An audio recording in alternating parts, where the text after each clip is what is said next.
and thank you for joining us from all over the world. This is the 2023 Nigeria's Gubernatorial and State Assembly Elections Day edition of Saraba TV. I am Adesonya Oluwatosin. Election Day in Nigeria, that's what it is. One of the most consequential governorship elections in history. Moments from now, voters will cast their ballot to determine who controls the state. The ruling APC government are hoping to cling on the majorities, while Republicans predict that they will win the House in their various sections. In the governor's race, major issues such as performance will be at stake, and we have Saraba TV citizen reporters team all over. We have teams covering live on the ground in various states of the Federation. With presidential and National Assembly election concluded and results declared by the Independent National Electoral Commission, albeit with the attendant legal tussle following, the battlegrounds have shifted to states. Nigerians will head to the polls again today, being March 18, 2023, to elect governors and state assembly members. In all, 18 political parties fielded candidates for the governorship election slated to hold in 28 states of the 36 states of the Federation. This is so because the governorship election of 8 states, namely Anambra, Bayelsa, Edo, Ekiti, Imo, Kogi, Osun, and Ondo are held off-season due to litigations and court judgments. Be it as it may, election for members of states legislature will hold in the 36 states of the federations. Thousands of candidates are competing for the 993 state House of Assembly seats. This data is according to statistics by the Independent National Electoral Commission, INEC. In alphabetical order, the 28 states where governorship election will hold today are Abia, Adamawa, Akwa Ibom, Bauchi, Benue, Borno, Cross River, Delta, Ebonyi, Enugu, Gombe, Jigawa, Kano, Katsina, Kaduna, Kebbi, Kwara, Lagos, Nasarawa, Niger, Ogun, Oyo Plateau, Rivers, Sokoto, Taraba, Yobe, and Zamfara. In today's election, 837 governorship candidates will slug it out in the 28 states, while 10,240 others will battle for 993 state assembly seats in 1,021 constituencies across the country. For this year's polls, the electoral umpire deployed the bimodal voters accreditation system and its result viewing portal. The IREV and the BVAS are new technologies introduced by the electoral body for the accreditation and electronic transmission of votes for this year's polls. INEC has again said the technology will be deployed for today's polls, saying the glitches recorded at the presidential and National Assembly polls weeks ago have been addressed. However, opposition political parties such as the People's Democratic Party and the Labour Party are skeptical of the process. The opposition party has also condemned the presidential election, which produced a former Lagos State Governor, Bola Tinubu, who as the candidate of the ruling party, APC, as the presidential elect. The PDP and the Labour Party argued that INEC failed to electronically transmit results from the over 117,000 polling units to the IREF portal as predicted by the Section 60 of the Electoral Act 2022. With the drastic redrawing of the electoral map during last presidential and National Assembly polls, Nigerians are in for a volatile contest across the 28 states. Today, Saraba TV will examine the factors that would determine winners and losers. One of the stories from the February 25th Presidential and National Assembly was the Labour Party wave that saw it winning in some of the unlikely states. Many parties are lost in their strongholds. However, many political analysts are of the opinion this weekend's poll may not necessarily follow the pattern that emerged on February 25th. It is expected that local issues and personalities, not necessarily parties, will determine the race in several states. Of particular interest would be what happened in Southeast states, where the regional consensus to back Obi's presidential bid caused upset of all political calculations. Now, many parties and individuals are fighting for their political lives. Governors in Abia, Enugu, and Ebonyi would be anxious to retain their grip and install their successors. All of this make for a potential tense and unpredictable contest across the zone. It remains to be seen that what bandwagon effect the triumph of the All Progressive Congress APC candidate and presidential-elect Bola Tinubu in the presidential election would have on the gubernatorial contest, as politicians across party lines would be loath to find themselves out of alignment with the power at the center. Out of the 28 states that are due to vote for governors, 17 governors are departing. However, 11 others are standing for re-election, and namely Lagos, Ogun, Oyo, Kwara, Zamfara, Gombe, Nasarawa, Yobe, Borno, Adamawa, and Bauchi State. However, 11 are standing for re-election. One of the 19 states in the North APC control 14. They are Niger, Kwara, Kogi, Nasarawa, Plateau, Kebbi, Katsina, Kaduna, Kano, Jigawa, Zamfara, Gombe, Yobe, and Borno. The March 18th poll is a litmus test for the party on its ability to retain its grip on these areas. This is an election cycle like no other in Nigeria history, with no fewer than 20 incumbent governors failing to deliver their parties during the presidential and national election, and 7 incumbent governors losing their senatorial bid, unlike in 2019 and when 20 former governors were elected into the 9th National Assembly. In today's poll, it is fight to finish, as most of the second-term governors have employed every skill in politicking, including persuasion, weighing of the electorate with incentives in their various states, and this may identify with government at the center. But to the opposition party and their supporters are waiting passionately to prove a point that results of the February 25th polls were tinkered with as alleged before the Presidential Election Tribunal. Predictably, the battle continues among the big four, namely APC, PDP, Labour Party, and the New Nigerian People's Party, NNPP. The key battleground states are in the evening of the election clearly shows that we have a tough election to contend with, as Sahara TV will be following key battleground states amidst political realignment, open rebellion, cross-carpeting, political horse trading, ethnic and religious bigotry, and threats of violence.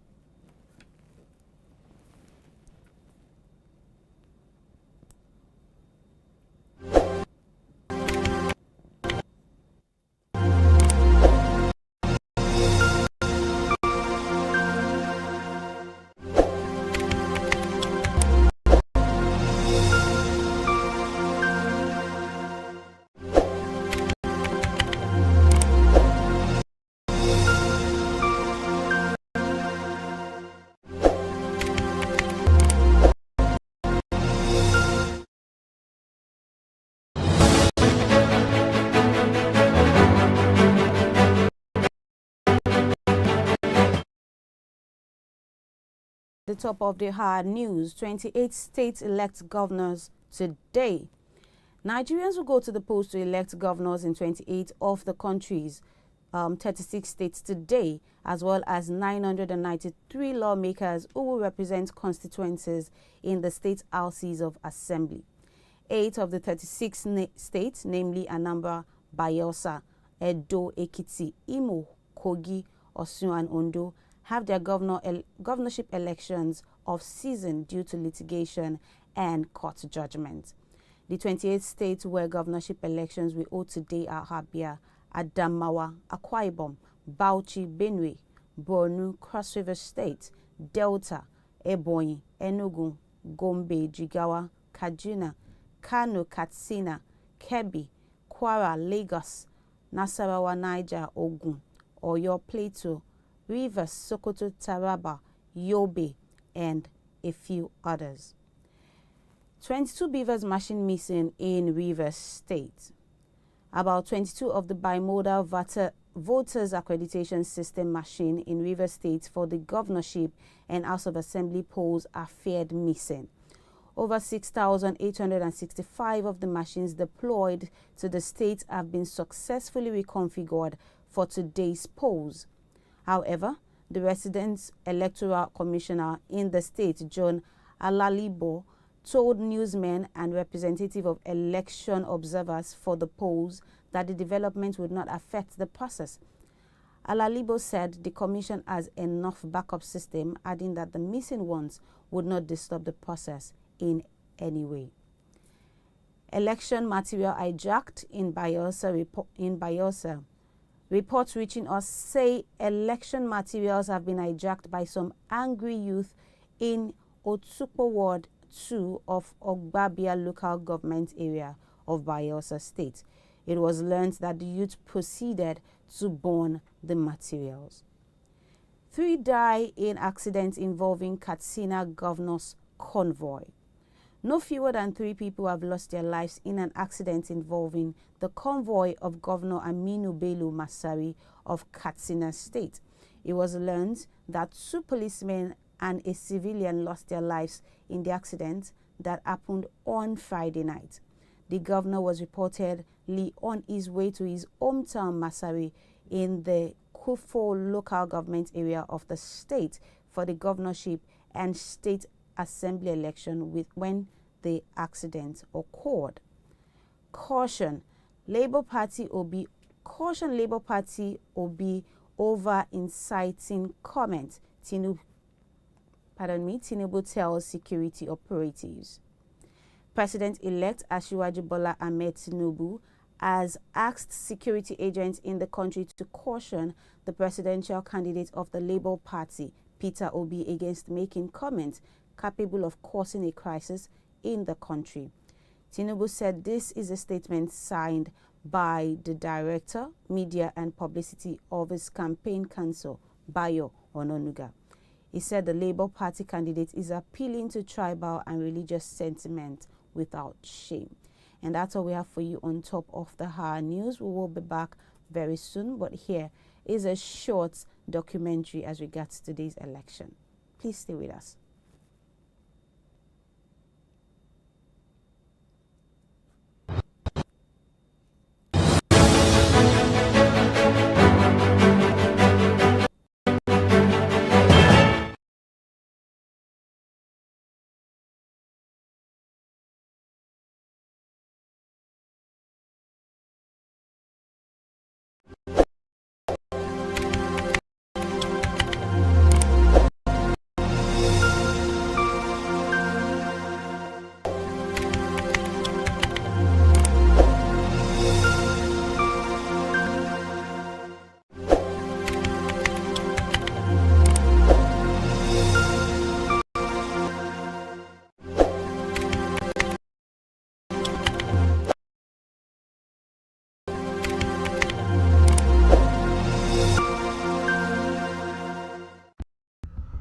The election is here, and so are the decide the second round of Nigeria's general.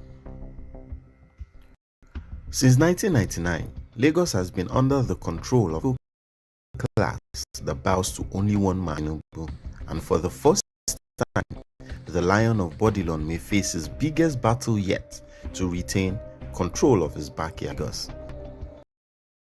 But surely, Tinubu can won, having sleepless nights worrying over how to ensure they maintain its state or political domains. In Kano and Kaduna, northwest Nigeria, governors Abdullahi Ganduje and Nasir El-Rufai respectively must be feeling the heat as well. The G5 governors in Rivers, Oyo, Benue, Abia and Enugu giving themselves something to ponder upon ahead of the government governorship elections, openly demarcating the presidential candidates of the PDP over an internal crisis. With Oyo State, where the governor, Seyi Makinde, one of the G5 governors or members of the integrity group, as they would like to be called, may have beaten more. He probably didn't bargain for Kola to join 4 other PDP governors to demarcate his party's presidential candidate, Atiku Abubakar. Makinde's tacit support for Tinubu's presidential election ensured the APC candidate won the state. But the APC has not stopped there. There are 3 senatorial districts and 14 constituencies in Oyo State. APC won all 3 senatorial seats and 8 of the 14 House of Reps seats, leaving with 4 House of Reps seats. The remaining 2 were declared inconclusive. Already, the governor is at loggerheads with PDP chieftains in the state who cannot understand why their party leader thought he could have his cake and eat it. Now, it is his head that is on the chopping block as he seeks a second time in office. Whether Makinde will survive as the executioner raises his axe to strike, only time will tell. But if the way Oyo people voted for APC's Tinubu in the presidential election on February 25th is anything to go by, Makinde may well kiss the governor's house in Agodi Hills in the ancient city of Ibadan goodbye. In Rivers State, it will be interesting to see how Governor Nyesom Wike, another G5 member who fought tooth and nail against his own party and ensured that Atiku lost in the state, will convince his people it is now time for them to vote for the party he openly denigrated ahead of the presidential election. Fortunately for him, he has completed his 2 terms as allowed by the constitution, but unfortunately for him, the governorship candidate of the PDP in the state is his anointed candidate, Simini Alayi Fubara. Unfortunately for Fubara though, Wike's actions may have serious implications for his governorship ambition. But if Wike's reputation precedes him, what does it say? Well, there was violence in many parts of Rivers State on presidential election day as some youths took to the streets to protest against alleged attempts to manipulate the results of the election. At some point, the state collation officer, Professor Charles Teddy Adidas, adjourned the collation process, saying he was being threatened by some politicians and members of the public. There have been reports that Peter Obi of the Labour Party was cruising to victory in the state till a mysterious hand derailed the journey. Eventually, the results for the state were some of the last to arrive at the National Collation Center, sparking allegations of massive rigging. Let's just say many people have laid the blame at Governor Wike's door. And if truly as they say, history is important because it helps us to understand the present, then the security agencies will do well to proactively protect people's right to vote, while the electoral body INEC should also ensure all votes count. As it stands, there is no question that all kinds of forces will be again at play in the governorship and state assembly elections in the state. The question is, will the authorities do what is needed to guarantee free and fair elections in the state?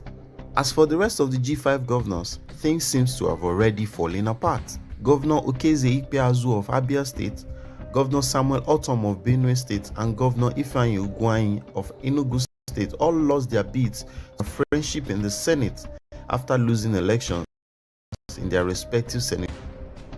Though they have lost round 1 of this, it is yet to see if they have any fight left in them to back their anointed seats all the way. After all the southeast states, Enugu, Abia, Mo, and Ebonyi capitulated to the Labour Party in the presidential elections, many Nigerians are patiently waiting to see if the governorship and state assembly elections will swing in the same direction or go with the APC or PDP. Whichever way the votes will swing, the fight is on. Apart from Lagos and Rivers, one of the states that presidential candidates wants to win to boost their chances of winning is Kano. Consistently, Kano records a large number of voters, and the last presidential election was no exception. Its governor, Abdullahi Ganduje, is one of the major supporters of the APC and Tinubu, but that did not stop all of them from losing the state to NNPP candidate Rabiu Kwankwaso in the February presidential election. Kwankwaso polled almost 1 million votes to beat Tinubu to second place in the state with a total of 517,341 votes. Indeed, some people have said if they could measure the temperatures of the APC stakeholders in the state following the knockout blow they suffered at the hands of the NNPP in the presidential election, they would have temperatures reaching 40 degrees, which would imply severe stress. Basically, Nigerians do not need a soothsayer to know the ruling party in the state, APC, will see the governor and state assembly elections as round 2 and an opportunity to fight back. Hence, a key battle for the soul of Kano is at hand. Like Kano, like Kaduna, a state governed by another staunch APC member who failed to deliver the state to his party in the presidential elections. But while Ganduje's fights appear to follow a narrow path, the forces fighting against Kaduna State Governor Nasir El-Rufai are taking the highway. In southern Kaduna, which suffers frequent deadly attacks by suspected herders, El-Rufai is unpopular because his if has not the killings allegedly being carried out by his tribesmen. His confirmation that his government traced some Fulani herders responsible for killings in Kaduna to Cameroon and Niger Republic and paid them compensation made him more unpopular in Christian-dominated southern Kaduna. There are 17 governorship candidates from the various political parties in the race, but the major contenders are Senator Uba Sani of the ruling APC, Ashiru Isa of the PDP, Jonathan Ashake of the Labour Party, and Senator Suleiman Onkuyi of the NNPP. Observers say the contest would be a two-horse race between Sani, the anointed candidate of Governor El-Rufai, and Ashiru of the PDP, which won the presidential election in the state in February.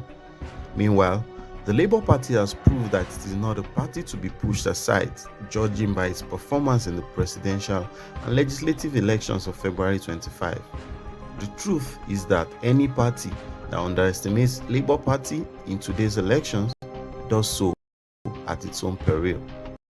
Unless El-Rufai's anointed candidate, Sani, a serving senator, retained the governor's Muslim ticket introduced in 2019 by selecting the current deputy governor, Dr. Adisa Sabua, as his running mate.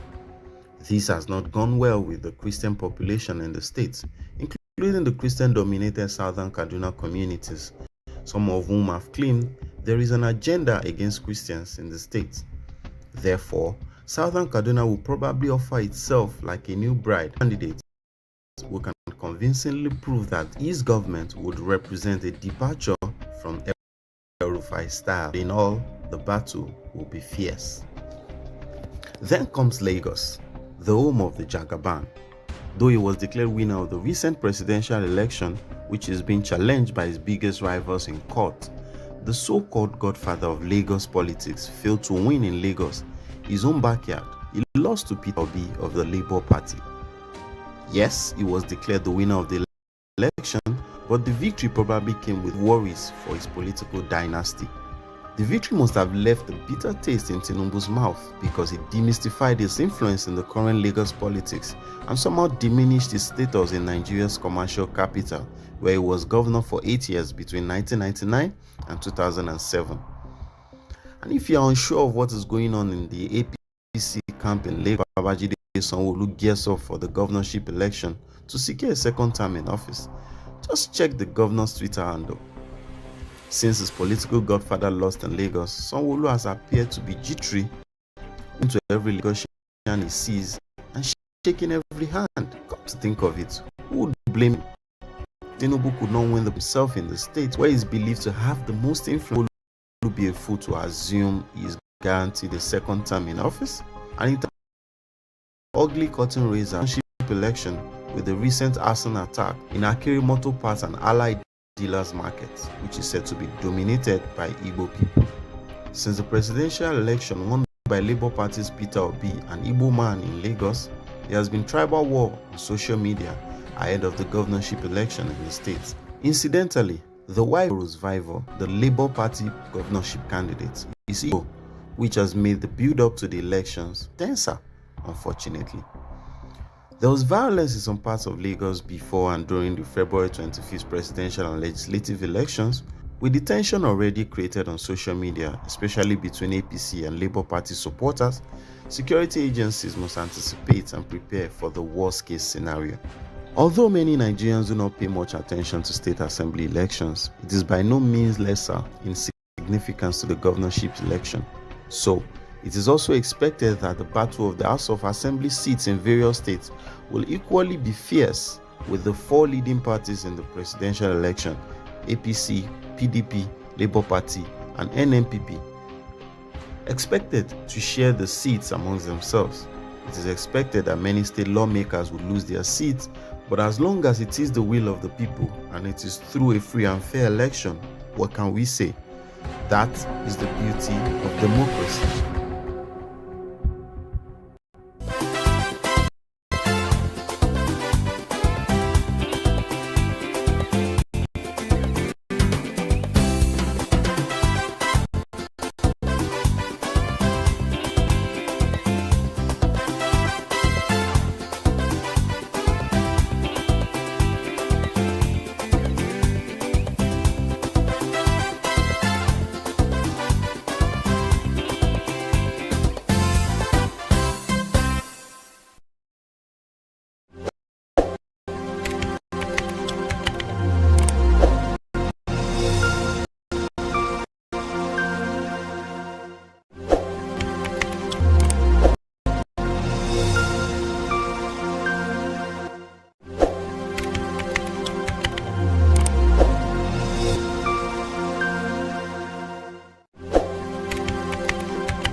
Thank you for staying tuned. You're still watching Sarah TV, and I am Tosi Adesonya. All right, right about now, we'll be going to the field to speak with some of our reporters on ground to fill us up on what is going on right about now. And I have one of them here. Hello, can you hear me?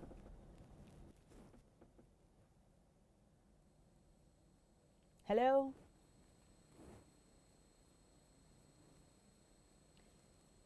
Hello?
Voting is going on.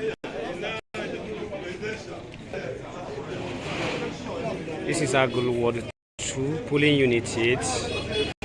Voting going on. That is where P2B is exposed.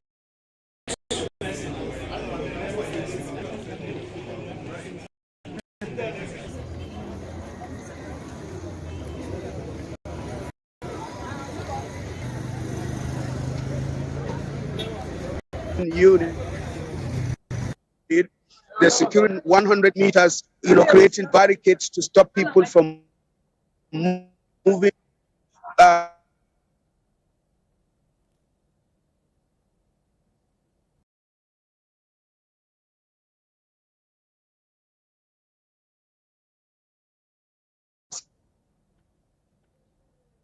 Assembly and presidential election, we can say there's a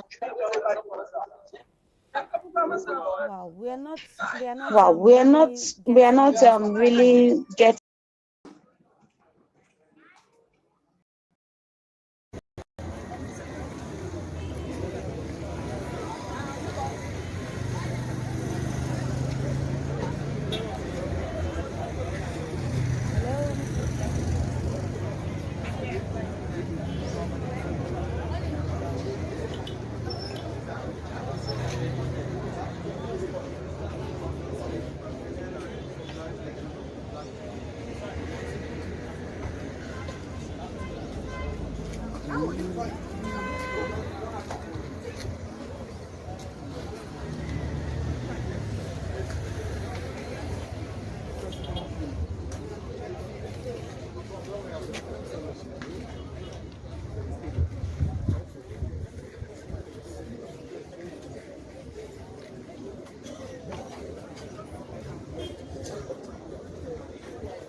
Who the Obaseki as in who? Our governor. Are you sure you saw him? Yes, he's one. I regret voting for him. I voted in the second thing. I voted for him. Now, my people, this is the situation here. They have damaged. How do you know that Obi was winning? Let me look at. Be showing me the ballot paper. Be showing me. No, don't be doing it. Don't be dragging it. Just be showing me. When they know that they were losing. Just check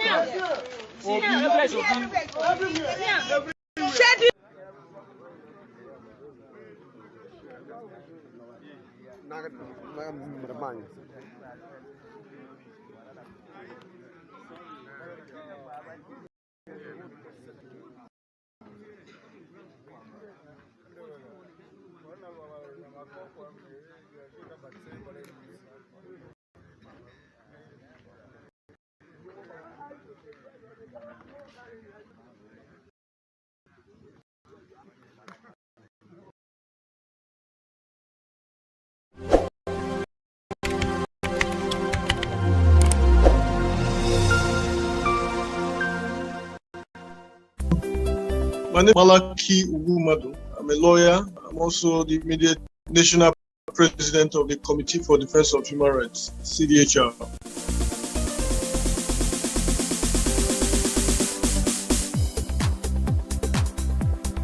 Well, essentially, it is gratifying to note that Nigeria is still on course in our democratization experience, in the sense that for over 2 decades now, we have practiced civil rule, which is a big deal considering where we are coming from with the persistent and intermittent interference of the military, in the body politic of Nigeria. To that extent,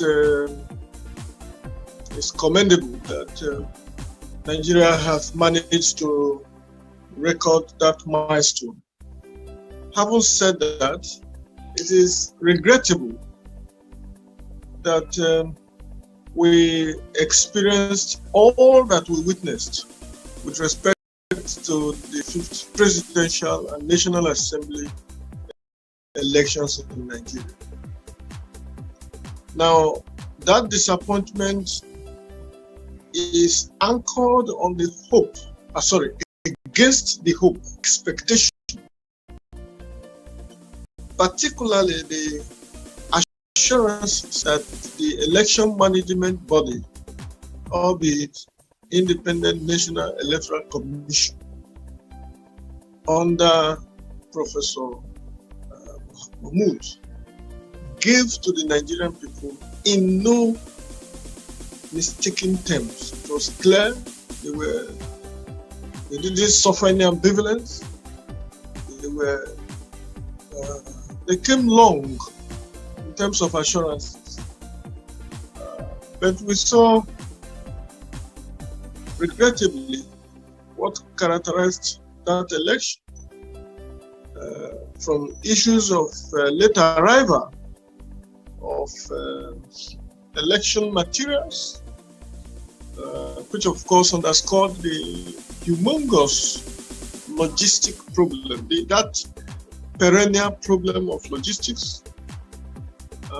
You would recall that it has played out at every major election, whether main or off-season election. We also saw technological glitches, as though we didn't have a full grasp and control and expertise in leveraging on technology, which has largely redefined the whole process. At the point where we needed it most, which was to effectively transmit the results of the election from the polling units. I think that is what will happen, because I have to leave the environment now. Nothing is happening there, so I have to go to where things are happening. Exactly. The same thing myself. I've been on the move, so there is no way you can be in one place while they are trying to fix it. You can quickly go to another polling unit when they fix it. They can kill any of us in that is available while the other person gets ready. It's okay. Sadiq, Thank you. you're welcome.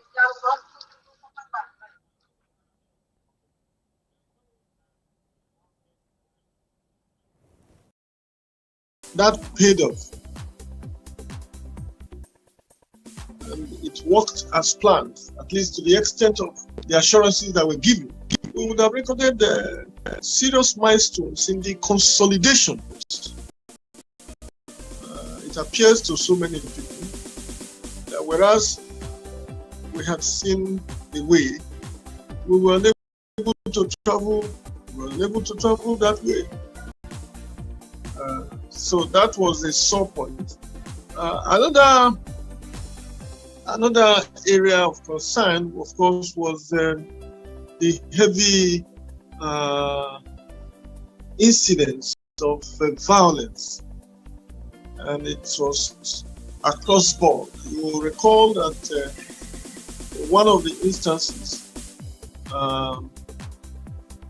which captures the whole case about violence in that election was the young woman, the middle-aged woman who was stabbed in the face. But it also explains the resilience of the Nigerian people this time, particularly the youth, to own their country, to retrieve and recover Nigeria from the decadent political elites. And how did it play out? Earlier, We are set for election coverage here in Yola, the Adamawa State capital. We are at Unit 012, where the former Vice President and PDP presidential candidate votes, Atiku Abubakar. Security is tied around here. The unit was visited by the DIG operations, who was sent from Abuja to provide security for the Northeast. He just left this place, and we are told that in a short while, the former vice president will be coming here to vote, just like he did during the National Assembly and presidential elections. Meanwhile, the governorship candidate of the People's Democratic Party, who is the incumbent governor, Amadou Umaru Fintri, we are told about now he's voting in his home local government, about 180 kilometers from the state capital. Just as the APC governorship candidate, Senator Aishatu Dahiru Ahmed Benani, is also voting at her Bako Ward unit in Yola Town. About now, we are experiencing a little bit of voter apathy. The turnout is a little bit lower than what obtained during the National Assembly election. There is also a heavy presence of security around town, what we never saw during the last, elections, because virtually within 100 meters, you find barricade of military officers checking out people, opening vehicle boots to check whether there are ballot, papers or election material stuff in those things. This is because you recall, Sahara reporters reported recently that the governorship candidate of the All Progressives Congress had one of her contracts awarded a contract of, one of her company was awarded contract of printing election result sheet. And this generated a lot of tension around here.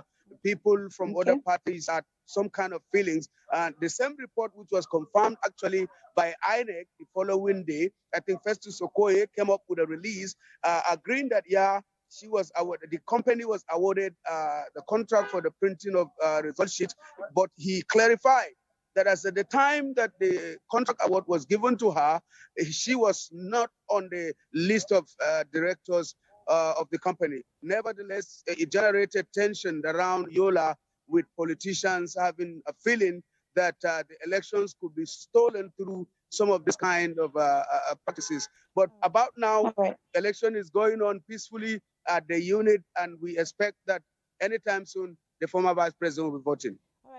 All right, Mr. Padio, you mentioned voters' apathy. Why? What reason would you accredit to this? Yes, you recall that Sahara Reporters has been running series of investigations into whether or not the electorates were disappointed with INEC's inability to live up to its expectation during the presidential and National Assembly election by not deploying the beavers. This could be one of the reasons, because people don't want to vote, and at the end of it, their votes will not count. A few people we've discussed with, they gave these reasons before the elections. A lot of them feel, okay, if we will go and vote and our votes will not count, why do we have to vote? All right, thank you so much, Mr. Padio from Yola. We'll get back to you later on in the day. All right. Thank you so much. Thank you. All right, we have another reporter on standby. Hello, Mr. Ede. Hello, Mr. Ede. Hello, good morning. Good morning, Mr. Good morning, Mr. Ede. Where are you at the moment? At the moment, I am at airport corner. That is Akanibiam International Airport. There is a police unit there, 2 police units at the secondary school, airport secondary school in Enugu town. This place, let me put you to see the environment. This is airport secondary school. This is the in the Enugu metropolis. Up to now, this is around 9:47. No INEC officials have been here. No election yet. Election is yet to commence here. In various polling units we have monitored in Enugu State Metropolis. The government house is about 10 posts away from this place, this particular location. But unfortunately, no INEC officials. There has not been any reason adduced to why the election is commencing too late today again. Last time, during the presidential election started here around 9:30 in the morning. But today, you can see they are just sitting, people around here, around this neighborhood. They brought a canopy. They don't want to set it so that if INEC officials come, they can stay there. But if they didn't come, so be it. At polling unit practicing secondary school, at the practicing secondary school, practicing primary school, MNA, that I had about 5 polling units. Up to now, no election materials has arrived there. Unfortunately, the saddest thing is that people were going about their normal businesses. KK operators are doing their transport business unhindered. People were going around their businesses. It seems generally there is apathy here. But somewhere in the Nsukka local government, soldiers arrested 100 political thugs with heavily armed at that location. Okay. In other places at the Nsukka INEC head office, 3 people were arrested with rifles, thanks to the Nigerian military, who was vigilant to ensure that nothing happened in this election. We had earlier reported that in Isuzo, that is a local government of one of the contestants, Chijoke Doga, the military earlier arrested about 10 political thugs there with heavily armed weapons. At Ibeze North local government, there is another place. 4 people were arrested. 4 people were arrested there with weapons too. So that is the situation at that place at that moment. But at this particular location where we are now, no INEC officials have been seen here. We don't know whether. Please, can you confirm all these other local governments you have mentioned? Can you confirm if election has started? No, there's no place election has started in Enugu State. Enugu State. Yes, in Enugu State. From all the information we have so far. All right. Thank you so much for the report. Thank you. All right, we'll move on, and please know that we're giving you reports as they are happening live on the field.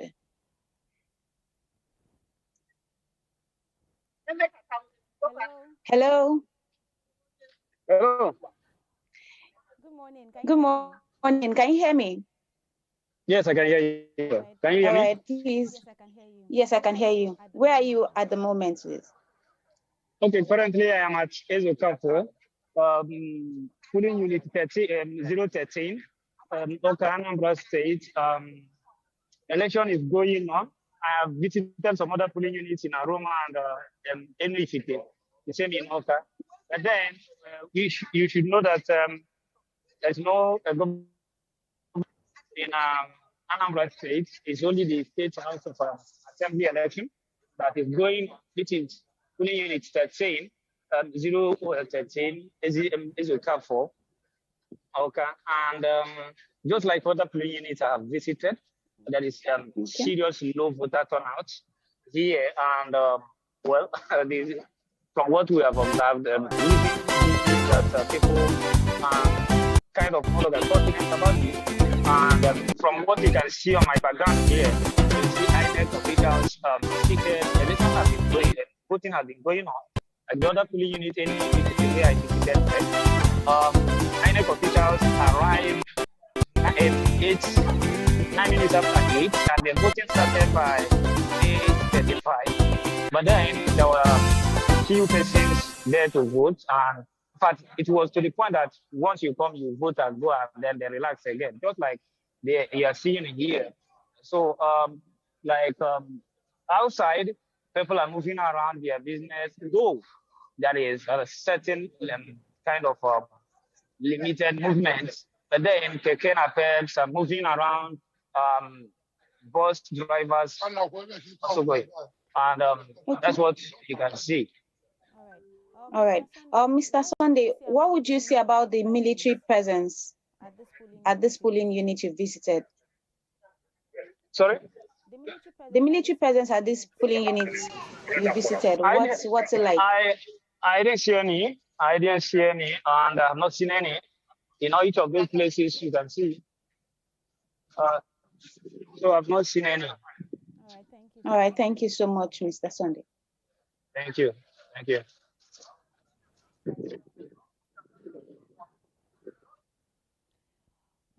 All right, those are reports from some of our reporters live at various states and various polling units as it's happening. And one of the things that is pertinent to their report is what is called voters apathy. And we'll still be taking a lot of other reporters in a moment, but we'll go for a quick break, and when we get back, we'll give you some more information.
The governorship election is here, and so are the politics to decide the second round of Nigeria's general elections.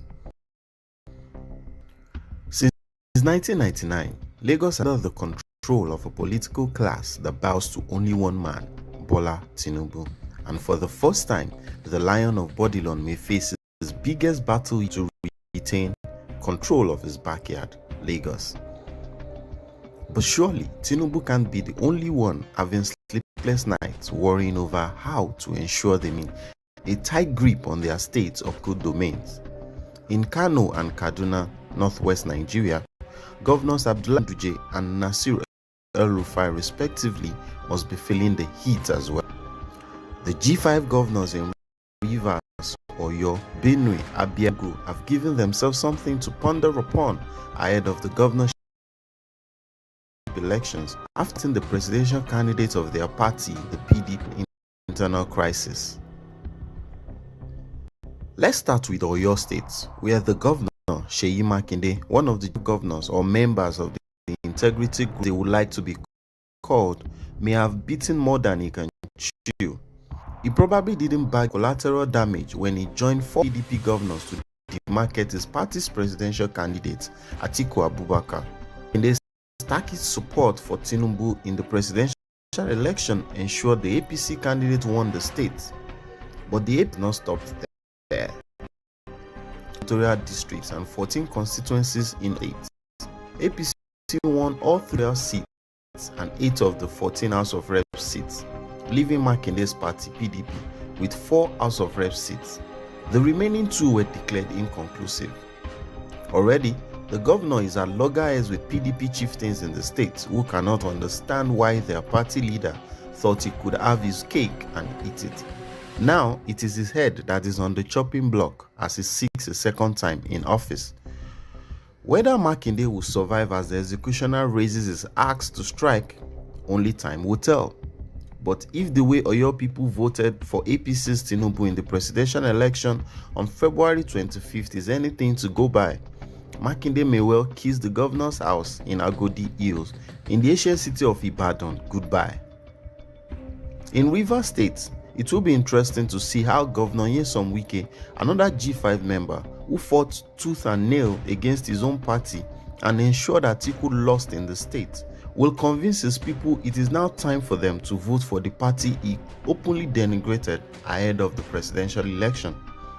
Fortunately for him, he has completed his 2 terms as allowed by the constitution, but unfortunately for him, the governorship candidate of the PDP in the state is his anointed Semini Alayi Fubara.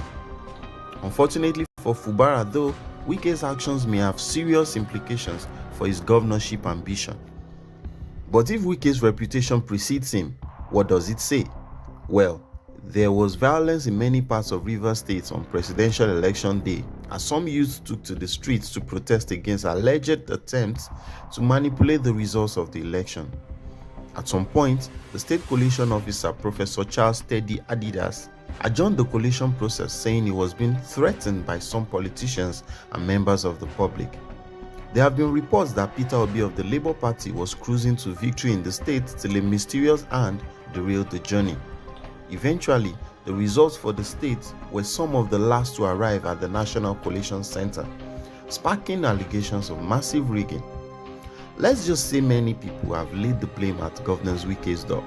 And if truly, as they say, history is important because it helps us to understand the present, then the security agencies will do well to proactively protect people's right to vote, while the electoral body INEC should also ensure all votes count.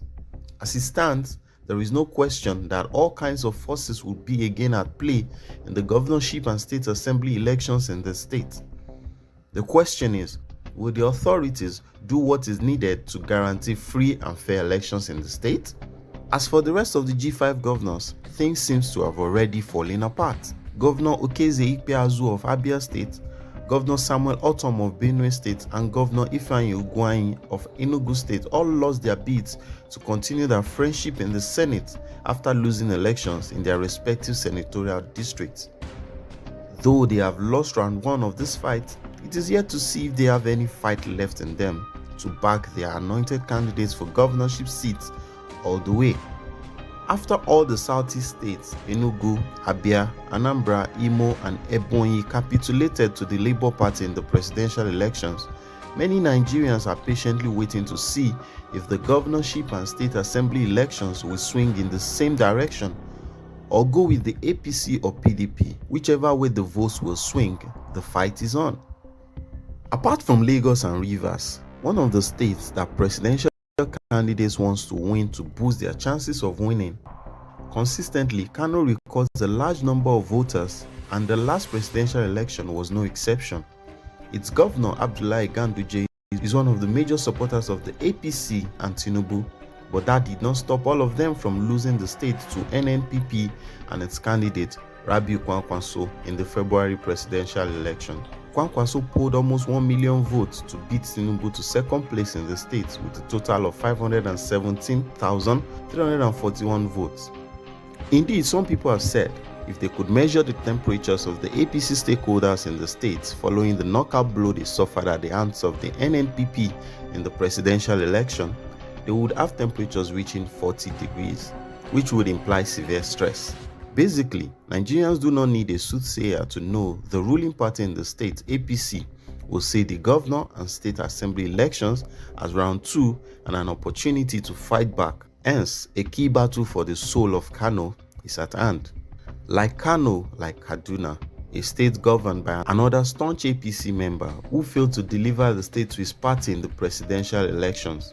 But while Ganduje's fights appear to follow a narrow path, the forces fighting against Kaduna State Governor Nasir El-Rufai are taking the highway.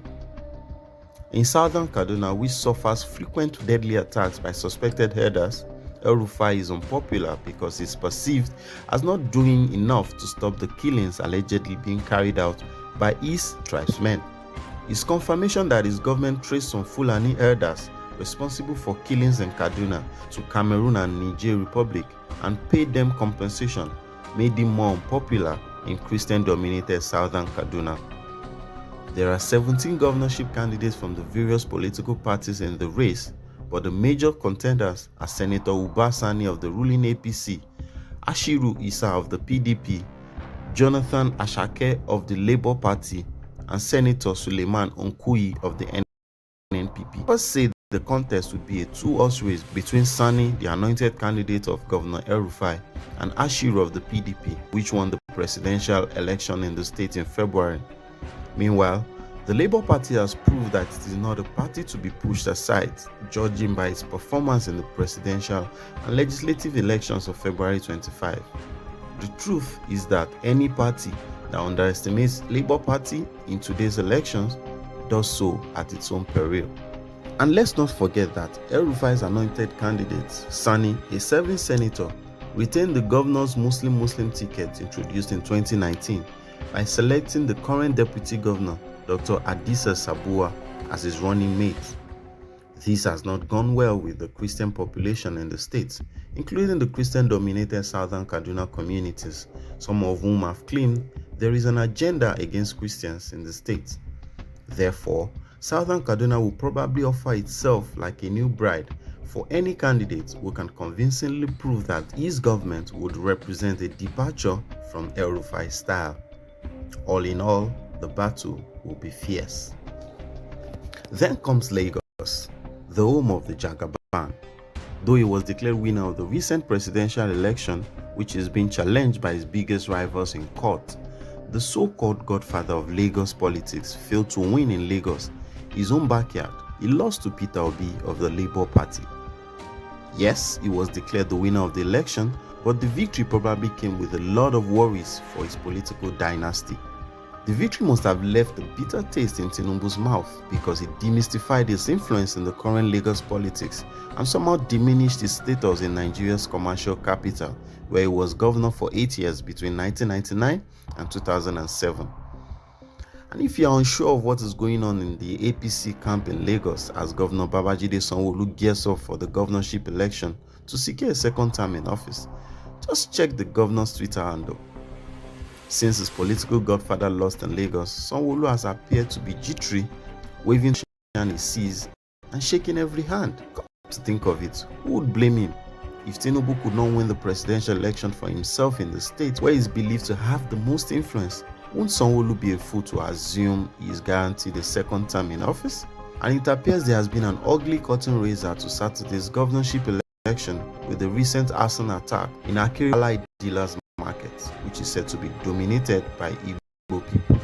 Since the presidential election won by Labour Party's Peter Obi, an Igbo man in Lagos, there has been tribal war on social media ahead of the governorship election in the state. Incidentally, the wife of Gbadebo's rival, the Labour Party governorship candidate, is Igbo, which to the elections tenser, unfortunately. There was violence in some parts of Lagos before and during the February 25th presidential and legislative elections, with the tension already created on social media, especially between APC and Labour Party supporters. Security agencies must anticipate and prepare for the worst-case scenario.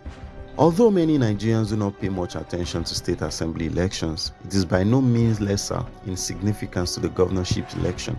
So, it is also expected that the battle of the House of Assembly seats in various states will equally be fierce, with the four leading parties in the presidential election, APC, PDP, Labour Party, and NNPP, expected to share the seats amongst themselves. It is expected that many state lawmakers will lose their seats, but as long as it is the will of the people and it is through a free and fair election, what can we say? That is the beauty of democracy.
for APC, just for your house, please. Beg, go to the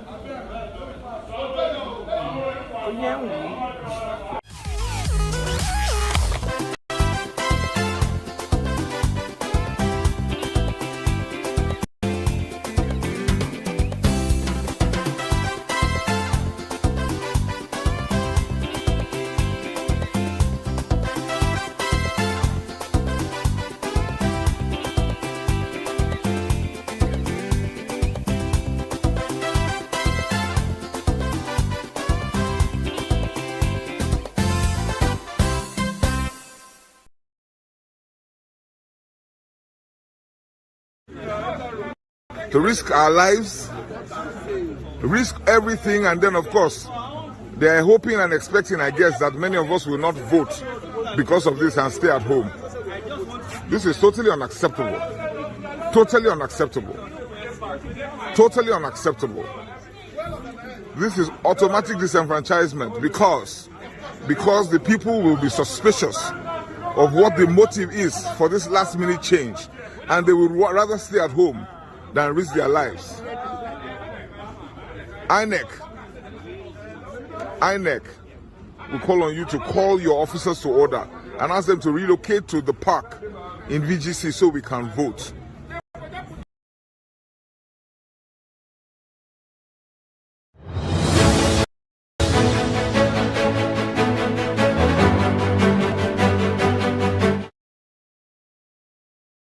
Of the 2023 Gubernatorial and State Houses of Assembly elections.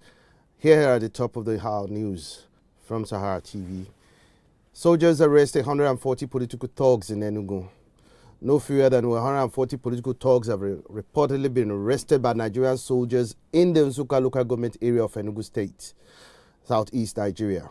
The soldiers providing security in Enugu for the governorship and House of Assembly elections arrested the hoodlums allegedly deployed for today's election by the People's Democratic Party. The PDP lost the presidential and senatorial elections to the opposition Labour Party in the state. INEC has also raised alarm over fake ID cards for security personnel. The Independent National Electoral Commission has raised an alarm over fake identity cards for security personnel on election duty. Governorship and state assembly elections are being held today in 28 states across the country. Festus Okoye, INEC National Commissioner and Chairman, Information and Voter Education Committee, said the fake identity cards did not emanate from the Commission. There are palpable fears of disenfranchisement as some Lagos residents accuse INEC of changing polling units without notice. Residents of Victoria Garden City in Lagos have accused officials of the Independent National Electoral Commission of changing political polling units unannounced. The residents got to their polling units on Saturday only to discover that they have been moved to other locations. These are some of the major news stories that we're tracking at this point in time. There are reports of violence and voter suppression taking place across some states of the Federation. And Sahara TV will be providing updates on these as far as this coverage is concerned. At this point in time, I'd like to welcome one of our reporters who is reporting all the way from Yola, Padio. Padio, welcome. Yeah, I'm good. Hello, Padio.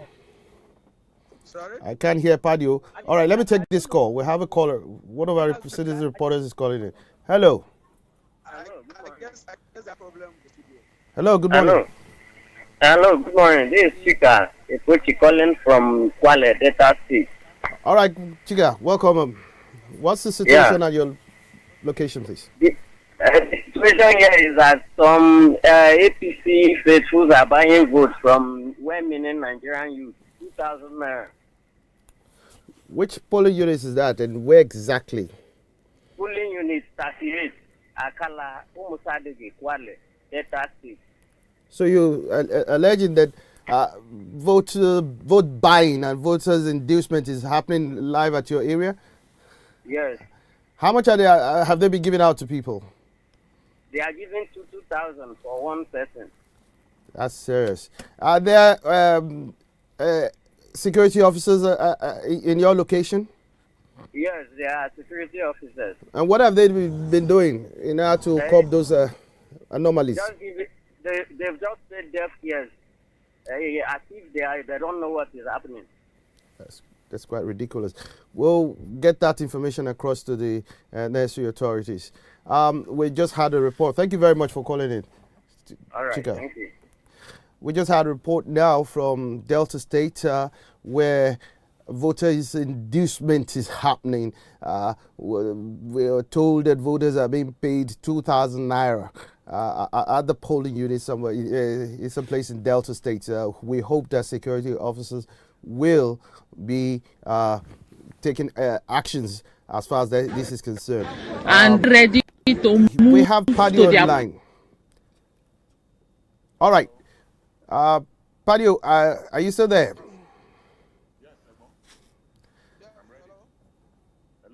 I can barely hear Padio. All right. We have our guest analyst online at the moment, and that's Deji Adeyoju. Deji, it's a pleasure to have you on Sahara TV again.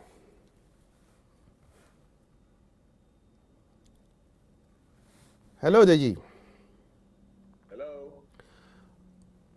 Okay. Can you hear us? Hello? I can hear you now. Okay. It's good to have you again. I can hear you now. Can you hear us? Hello, Deji.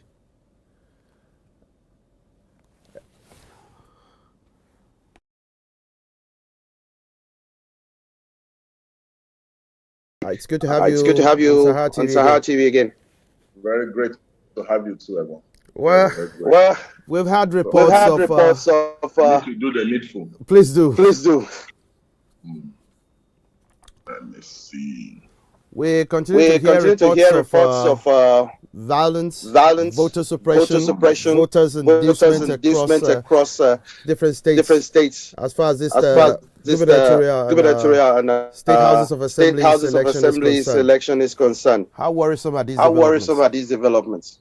Yeah, extremely worrisome, because the basic principle of democracy is that people should have the right to choose their leaders at all levels and across board.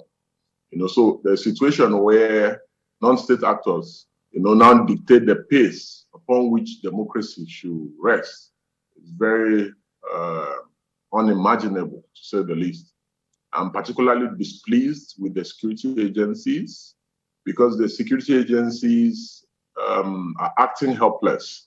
Because how can certified thugs become more powerful than the SSS, the police, the army, the civil defense, and all other security agencies in the country? It's just unbelievable. So it means there's a collusion on the part of government and these non-state actors to rape democracy, to sabotage the electoral process, to harm voters, intimidate INEC officials to do their bidding. Because many people leave this real situation, like I saw during the presidential elections. They leave the real issue and they keep on chasing shadows. The reason why many of the things that were recorded at some polling units could happen was because security agencies compromised. If you were an INEC official or a party agent for either of the parties, and thugs come and overpower you and falsify results, what will you do in a circumstance? I really commend one of the professors in Kano, from Bayero University, Kano, even 2 days after the act, for alerting INEC, writing officially to say that the announcement of results for a federal constituency was done under duress and that they had no choice. And this is what many INEC officials should be doing. But to stay alive and to stay safe, many INEC officials will compromise, at the polling unit just to stay alive if security agencies fail to provide adequate security for both the voters, the electoral officials, and even the party agents. And some party agents will also allow an unjust thing to happen in the polling unit just for them to stay alive. So the security agencies are failing, and it's regrettable and unfortunate in my view. Under the circumstances, what should be done in order to curb this collusion by security officers and considering the fact that this has entirely compromised the process?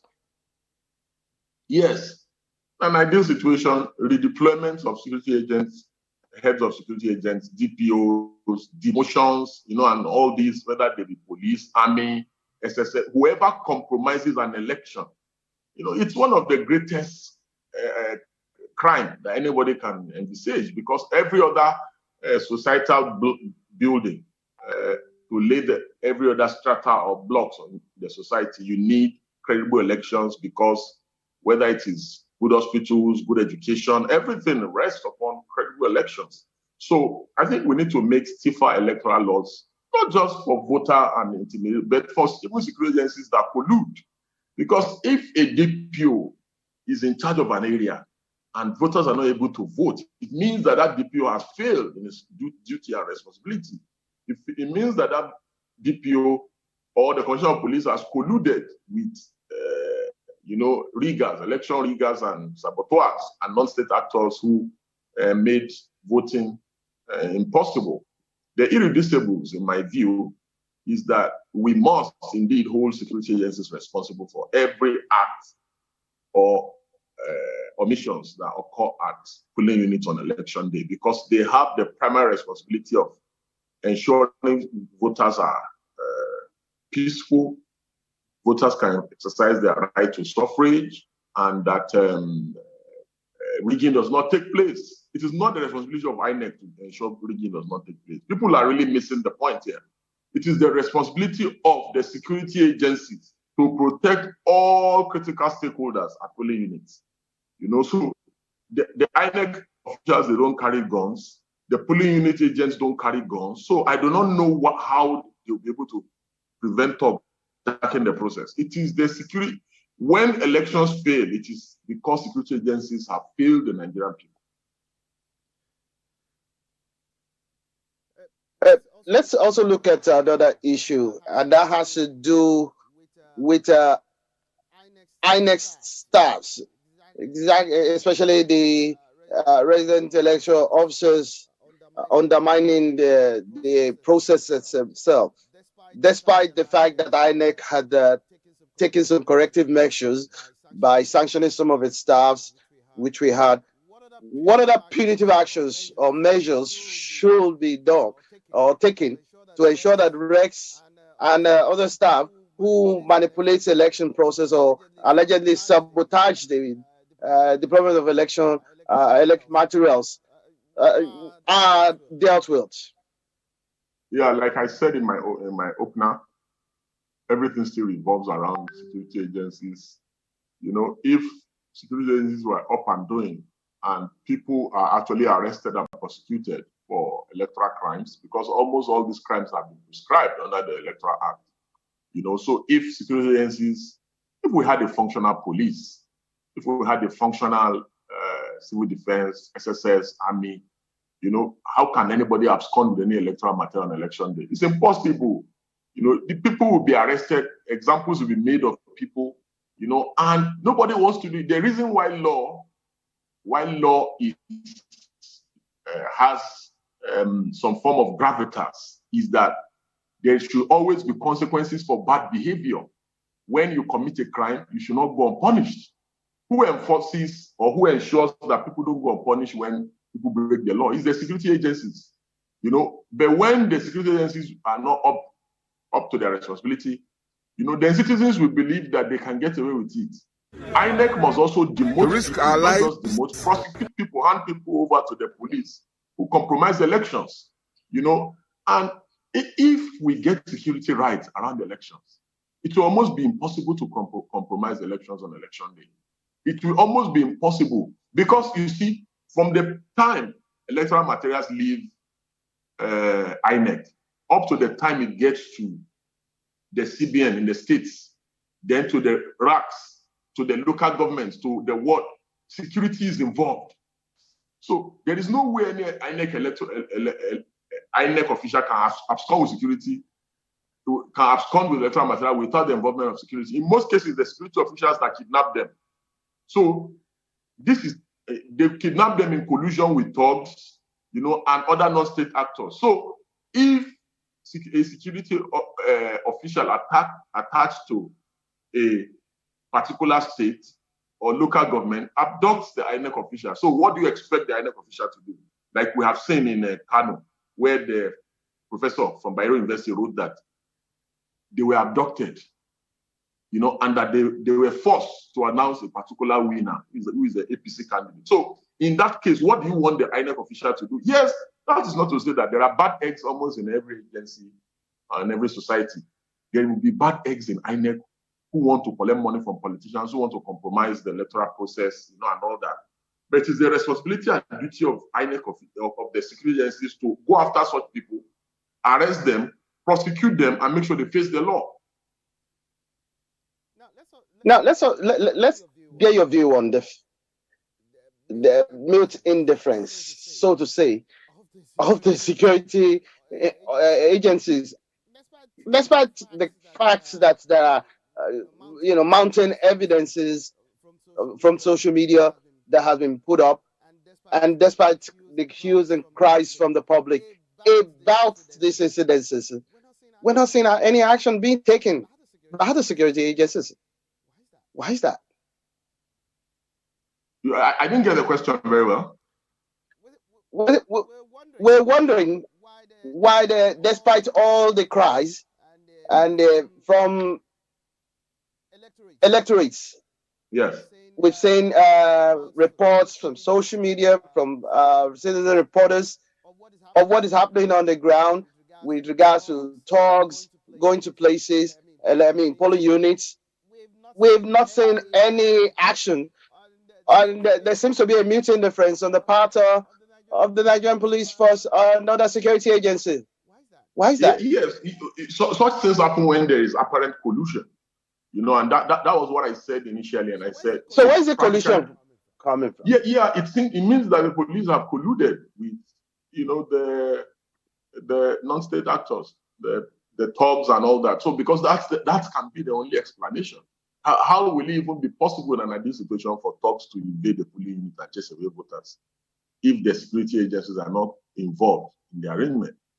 In most cases, in most instances, and this is why you see government strategically deploys or redeploys non-compromising police officers, like we saw in Kano in 2019, where the commissioner of police, after they had reached the first election and were unsuccessful, because the PDP candidate Abba Gida was still winning, they had to redeploy the non-compromising commissioner of police and bring in someone else that can help aid and abet the eventual outcome of rigging the election. Another issue that has come up from reports we are getting in is the fact that low voter turnouts across some of the states. What may have caused this, in your own view, and how will this impact on the election results? Yes, the reason is very simple for the low voter turnout, is that there have been a lot of intimidation. Like in Lagos, we are seeing people make several remarks, unfortunate remarks, about the election and threats. A known thug in Lagos has been threatening people, and other sundry issues. There is a supposed traditional festive activity currently ongoing, which is just deployed to scare people and disenfranchise voters in Lagos, and in other places, because the governors are extremely desperate.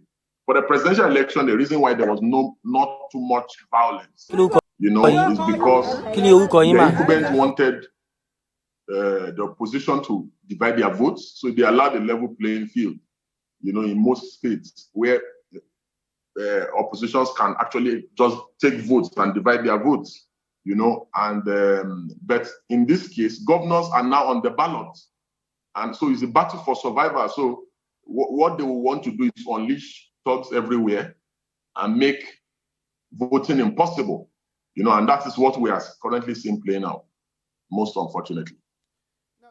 Now, there are also reports of cases of voter inducement. In some reports that we've had from some of our citizen reporters, we had voters being induced through the distribution of gift items and money. Some were even being paid as low as 2,000 naira. And that's quite worrisome, to say the least.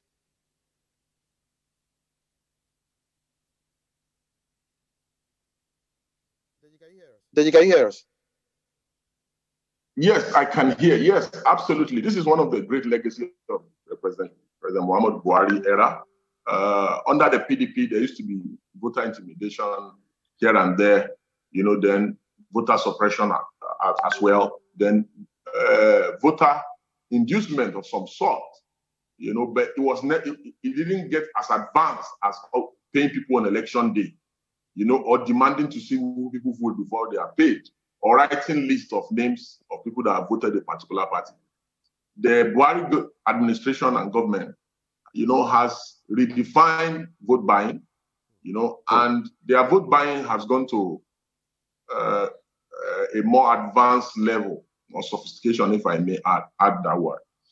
So it's unfortunate, it's regrettable, but this is a new Nigerian reality that political actors must devise means. INEC has tried to devise means to see how they can stop it, but the politicians keep reinventing the wheel, at every elections, whether staggered or full calendar elections.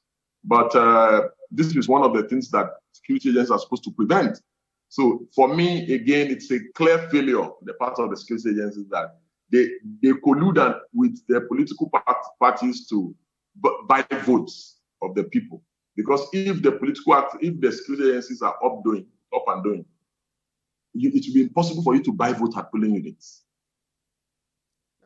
Now let's also look at INEC's process, considering the fact that they're using the bimodal voter accreditation system again this time around, including the IREV, in order to upload results. We've had issues with BVS in the past February 25th election, considering the fact that the device functioned optimally across majority of polling units. We have instances or reports of voters bypassing the accreditation with BVS and casting their ballots in some polling units. And we've also seen infractions and non-compliance with electoral guidelines. Are we going to see a change on the part of the electoral officials this time around?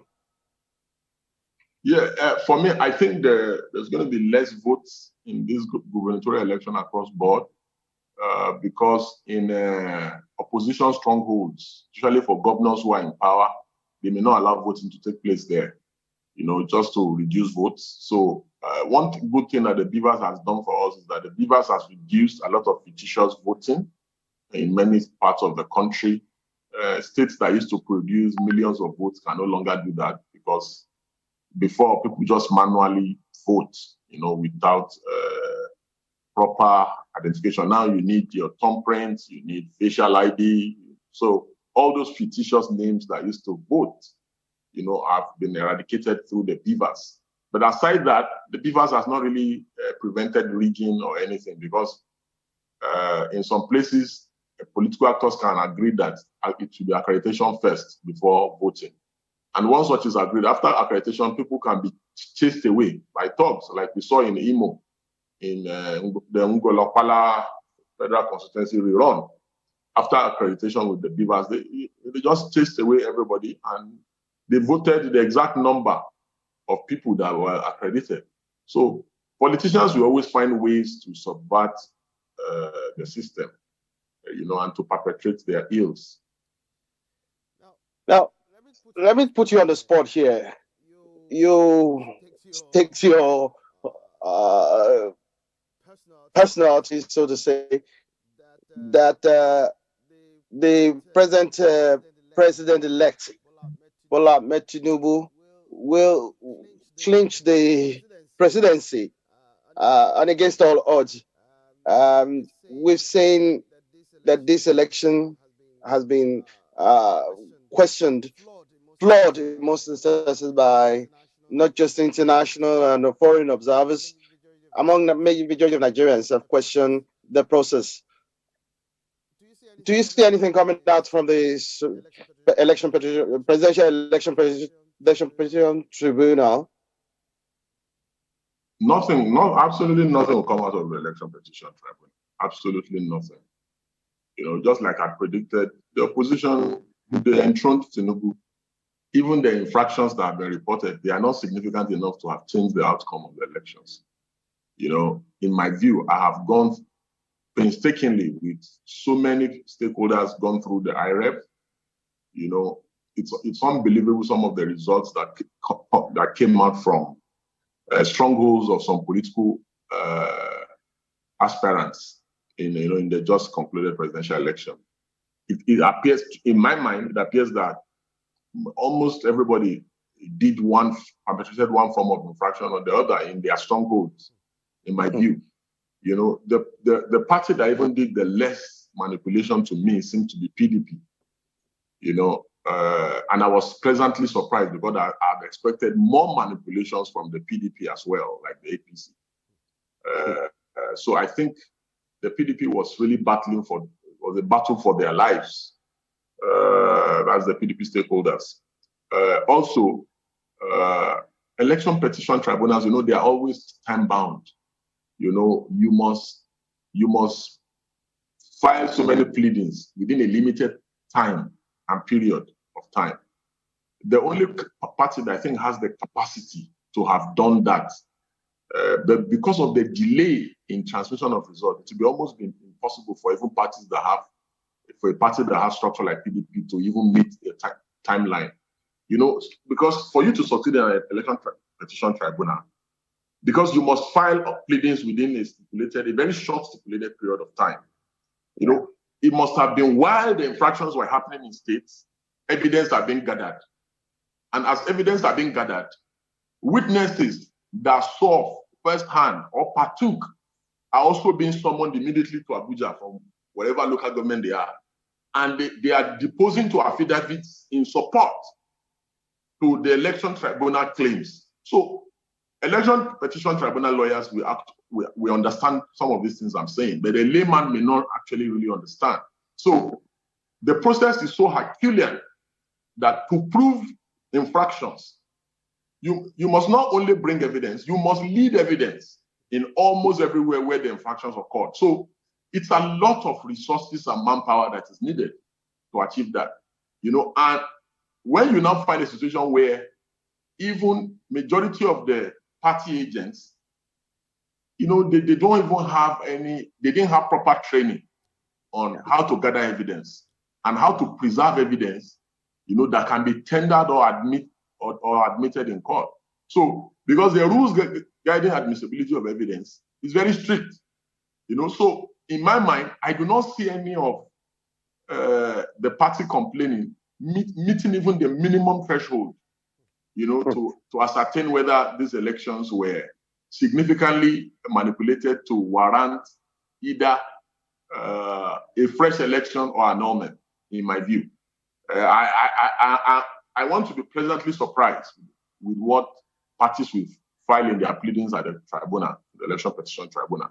But in my mind, I have not seen sufficient proof, even online, to warrant any form of annulment or declaration of another winner.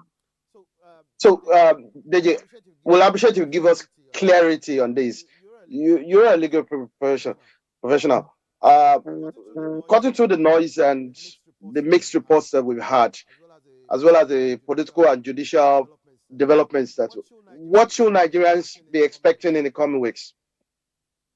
Well, normally Nigerians will expect fireworks at the courts, but for me, it will just be for academic purpose.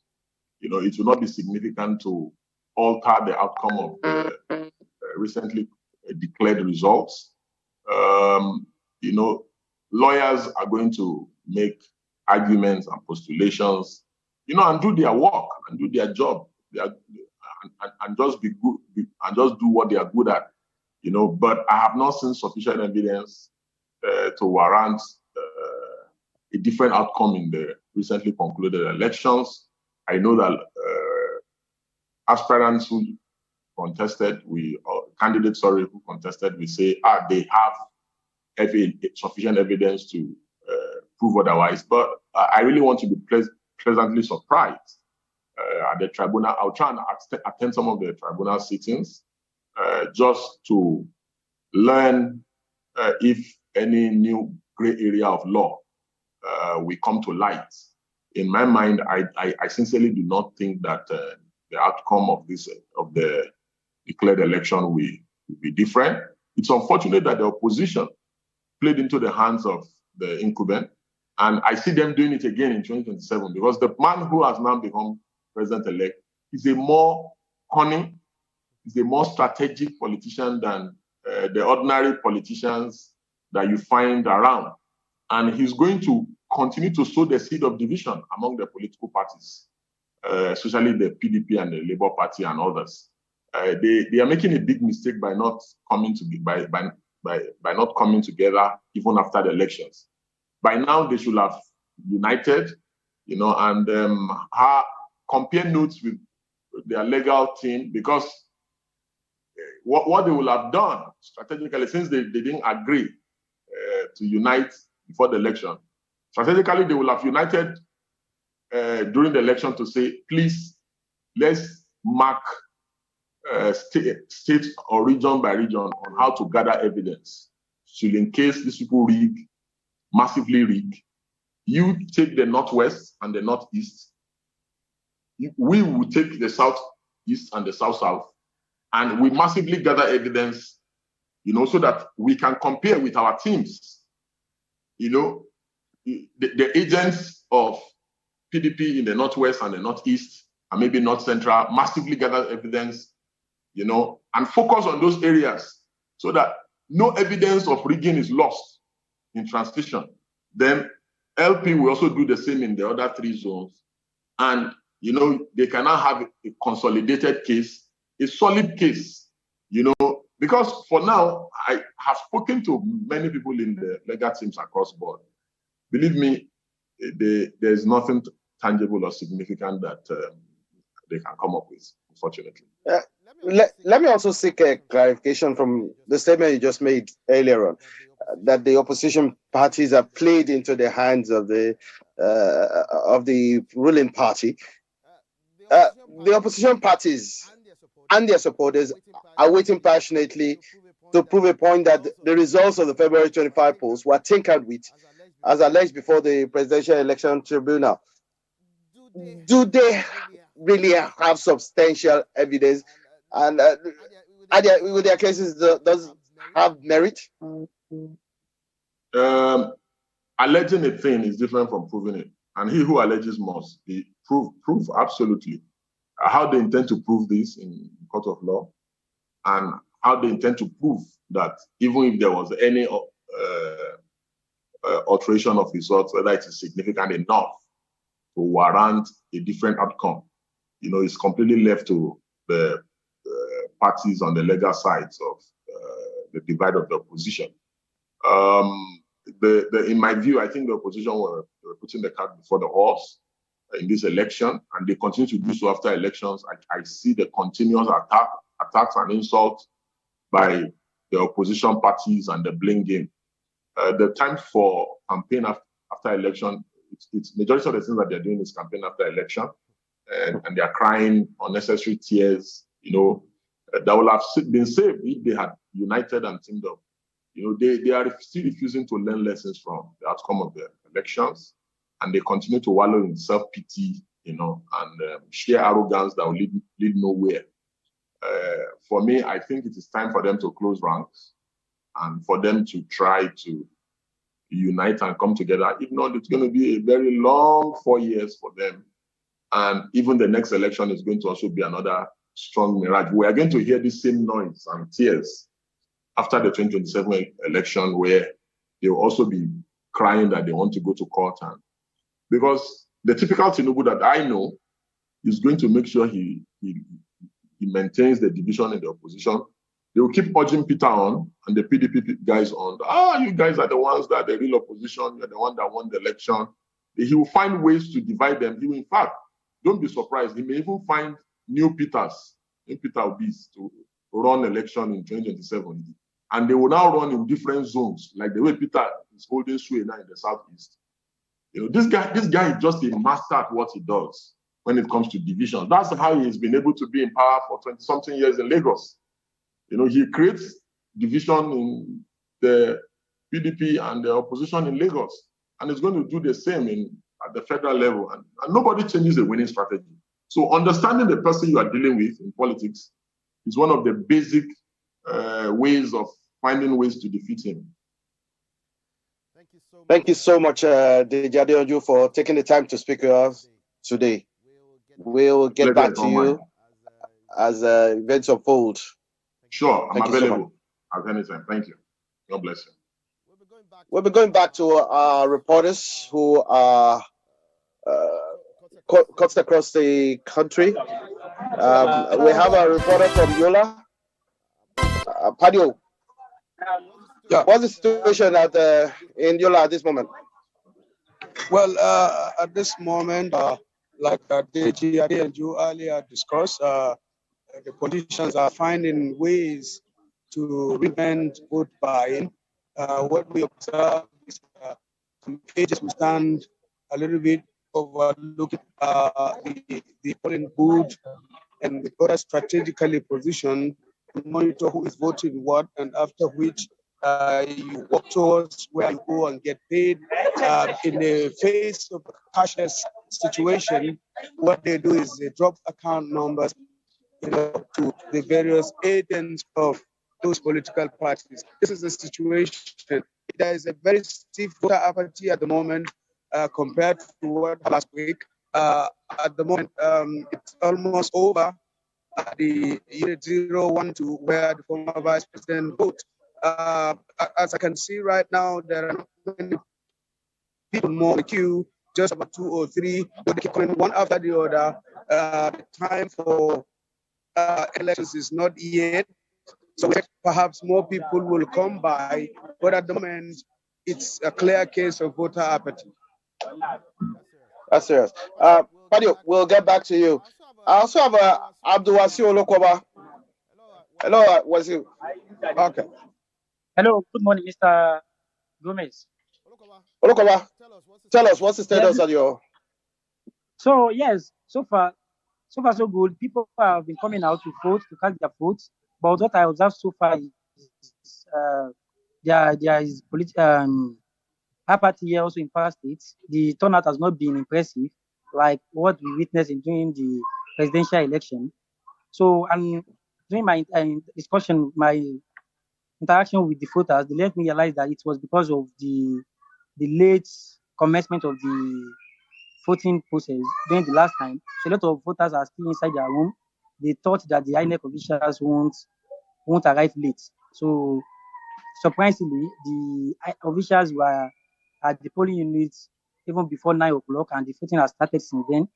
So, but what I still observe is there's still vote buying, but the politicians here are very creative. They are not using cash this time.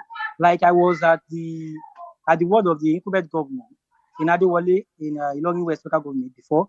So during my interaction with people, they let me realize that the governor has actually visited all the mosques in the ward to give them food, to distribute foodstuff, and also promise the electorate some cash after the election. But for now, and presently, I'm on my way to Ilorin East to know what is happening at the polling unit of the SDP governorship candidate. That is Hakim Lawal. So that is the situation for now, sir. So beyond just voters inducement, are there any reports of violence, voter suppression happening in Kwara State at all? No, there is no. Yes, it is only one that I have had, but I'm very far from the place for now. But immediately I leave here, I will try to reach the place. It is Ajiko B ward. They said the only APC agent was caught with 15 million naira cash, though yet to be verified. I try to visit the place and see things myself. But what is in Kwara State here, I realized that I think the army they are trying to hinder movement. In fact, I've been having difficulties in moving with my bike man here because the army are trying to block a lot of major roads. And what may have accounted for that? Why is that happening? We don't know. They did not even give us audience. I tried to speak to one or two of them, but they did not allow us to speak. All right, Olukwaba, thank you so much for giving us this updates, and we hope that we will get back to you. And please do stay safe. We'll be going to Blessing Oladojoye. Blessing is reporting from Lagos with regards to persons with disabilities. Hello, Blessing. Blessing, are you there? Okay, thank you very much. I'm putting the situation report here. I hope you can hear me loud and clear. Yeah, you're good. You're good. Okay, so at the polling unit where I have, first off, the turnout is extremely low compared to presidential elections, very, very low. As of this time, during the last election, we used to see people on a very long queue, and people still sitting around and waiting for the after voting to ensure that they wait for something. But this time around, you can see the polling people approaching the voting. There are just a few of them. In this particular polling unit, I was here also during the presidential election. And even people are not staying around. So many people after voting have died. So just around there is pretty calm. And the other thing I also observed is during the presidential election, there were no provisions for persons with disabilities regarding assistive devices. So for a person with disabilities to vote, you need the voting area to be quite accessible. Not the only people should not be located across a gutter like this. A person with albinism should be provided with magnifying glasses. For someone like me who's using a glass and a sunny, I need a magnifying glass from a person with albinism to be able to read the print and vote accurately without support. And a blind person should also be able to cast their ballot without assistance from anybody, which would obviously compromise the independence of their voting. So that means someone else is guiding them. This is who you should vote for. So to avoid that, there should be provision of real ballot guides, which a blind person can use by himself or herself to vote.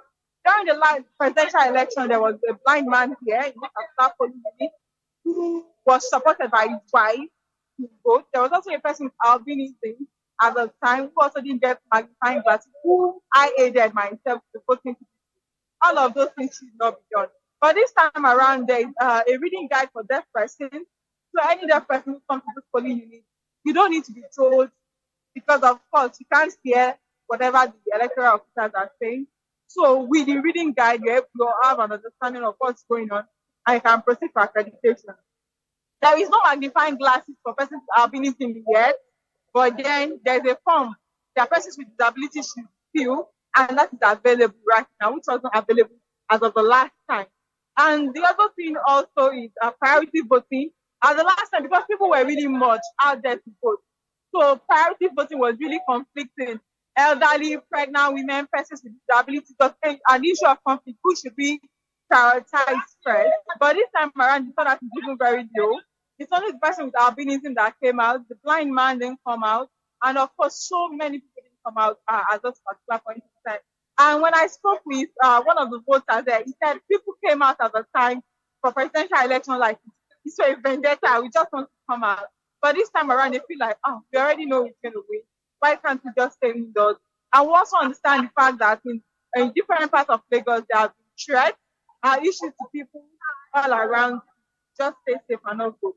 Even before getting to this polling unit, a couple of polling units I passed through or that visited, most of them, the turnout is actually very, very low.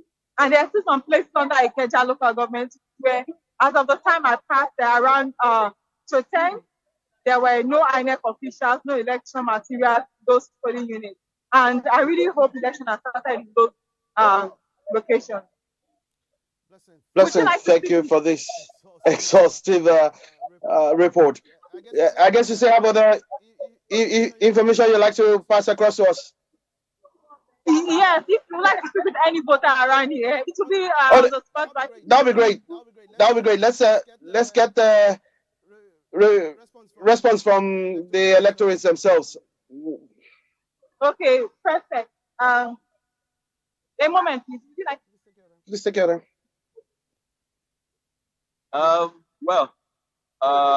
Today's please state your name.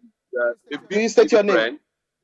The electoral officers became a bit more prepared for persons with disability, and there's the form EC40A was readily available for us today. Yes, there's still no magnifying lens for persons with disability, but it's a bit different from last time. But even with the low voter turnout, people are more informed to give preference to persons with disability, and within 5 minutes, I was done at custom. Oh, great. So you've voted. Okay, I would also like to speak with a woman who has also been able to cast her vote here. She just like to try her assistant, and she's sitting down waiting to protect her vote. All right, please go ahead. This morning, I would say it's going on smoothly. It's faster than what the last time. The officials are here earlier than the last time, but then the turnout is slow. We are hoping that because there's the time frame of 2 p.m. that people come out, a lot of people come out later on, maybe between 12 and 2. But now, the turnout we have today is far lower than what we had last time. But so far, it's around. It's fast, going on smoothly. And also, thank you. To also note, during the last election, there are no security officers here. In this particular polling unit at the inception of the election, but right now there's a security operative who is present in the polling unit to ensure that there's adequate security time and of course the election materials in here.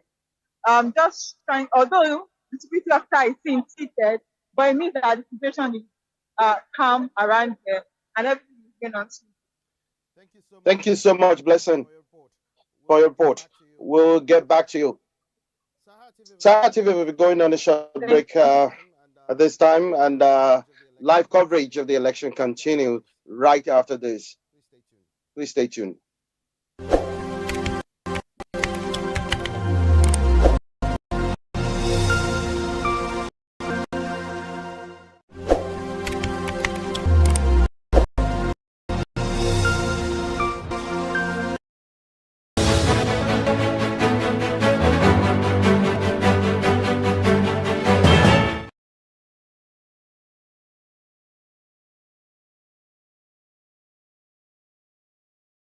To move to their polling unit, their election materials will be ballot paper, beavers machine, result sheet, and of course the box then where they go carry on. Most of them don't move from this rack center. The ones where you see so now, people where they wait for their vehicles, some don't load their vehicle, they move, but now the situation for here, they don't start to go the different polling units. So see these ones now to move. Then they're ready to move. So by 8:30, polling units go open. Polling units go open. This is now the rack center for Falga. One of the rack centers for Falga. And most of the house don't move. But for this rack center, we still get some polling units. This one now Ward 6 for Falga, that's local government area. Now Ward 6, we get 3 polling units right here. And these polling units, they're all ready. So this one now Falga, Ward 6 unit, polling unit 41. This one now 42. And Kí ni orúkọ yín mà? Àìsàn tó wà yìí. Kí ló kọ àdúgbò tá wà yìí? Àdúgbò yìí. Ìdí ìgbà òkè. A ti rí pé ẹ ti dìgbò. Báwo ni ẹlẹ́gà? Báwo ni ìdìbò tẹ́ ẹ dì? Báwo ló ṣe rí? Báwo lẹ ṣe rí sí? Ìgbò tẹ́ ẹ dì báwo lẹ ṣe?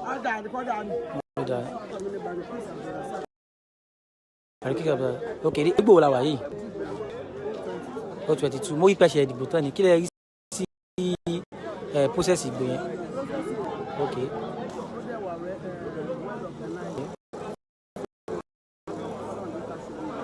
Kí lẹ bá pẹ̀lú ìkan táwọn INEC ṣe níbi ọ̀sẹ̀ mẹ́rin a gbọ́ pé bóyá wọ́n yètè dé sígbà yẹn jù sínú. Ok.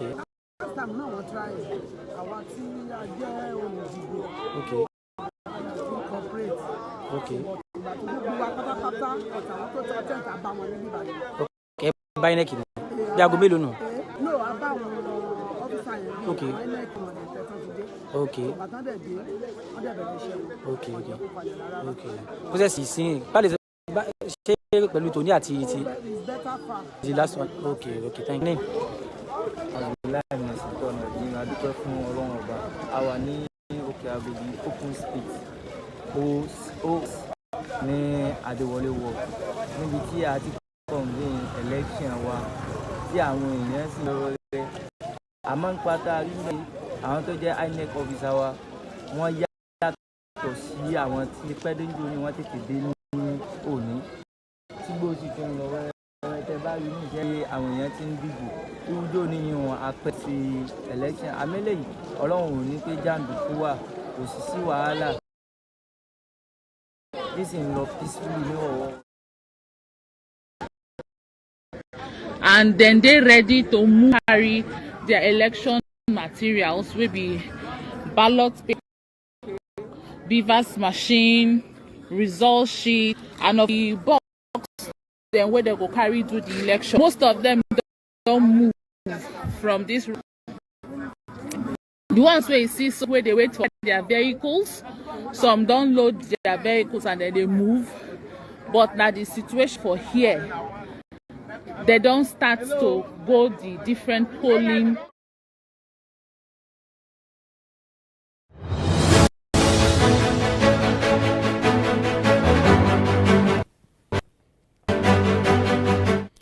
Welcome back to Sahara TV. We're still having a live coverage of the gubernatorial and state houses of assemblies election this 2023. Here are the news that we are tracking at the moment. LP candidate Rhodes Vival accuses APC of voter suppression in Lagos. Vows to go to court if Governor Sanwo-Olu wins. Tension as political talks clash in Kano. Tinubu votes in Lagos amid tight security. Calls for calm from supporters. 5 armed thugs arrested in Anambra. Here are the top of the news. LP candidate Rhodes Vival accuses APC of voter suppression in Lagos, vows to go to court if Governor Sanwo-Olu wins. The Lagos State governorship candidate of the Labour Party, Gbadebo Rhodes Vival, has voted. Rhodes Vival, however, alleged that there is voter suppression in the state, which he blamed on the ruling All Progressive Congress. After voting at his polling unit on Saturday, Rhodes Vival, who accused the APC of causing voter suppression, said he won't congratulate someone that got his mandate from intimidation and suppression. If it happens, I will go to court, he said. Governor Babajide Sanwo-Olu is the APC candidate in the election. In another story, tension as political talks clash in Kano. Hoodlums believed to be political talks fought today in the Chiranchi area of Kano State. It was learned that security operatives had been deployed to the area to restore normalcy.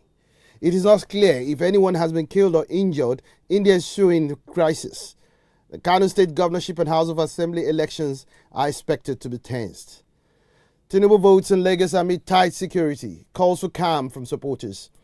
The president-elect Bola Ahmed Tinubu has cast his vote at his polling unit in Lagos State. Tinubu shared photos of himself voting on his Instagram page.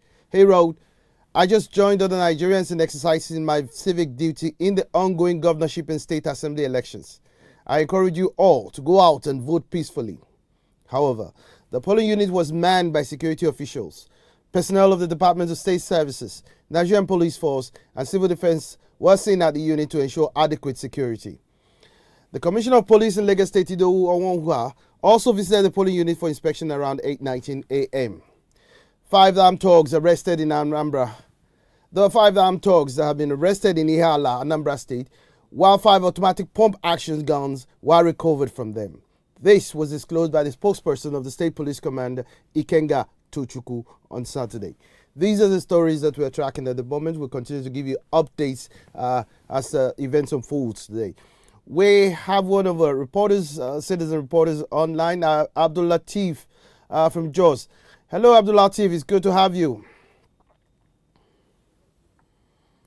Abdul Latif.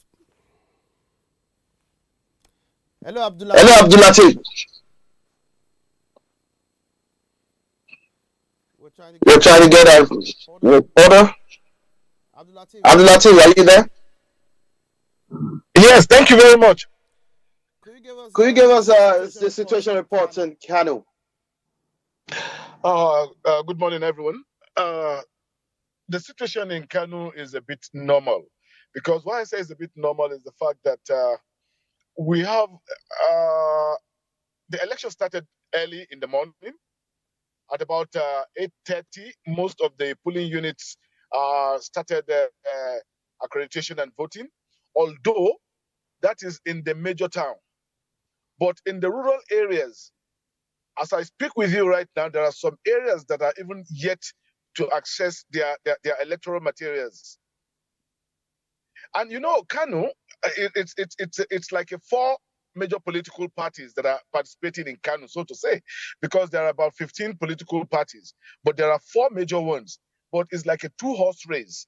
So in that situation, like one of the major political parties, I'm close to the house of one of the governorship contestants in one of the major political parties, and it shares almost the same polling unit with a polling area with the chairman of the other political party that are the major political parties. I'm talking about the NNPP and the APC. So it's like a tug of war in that area as I speak with you right now. There are heavy security, and it's like trying to exert power of, I won't allow people to vote in the areas in which people are not voting for me. It's taking place.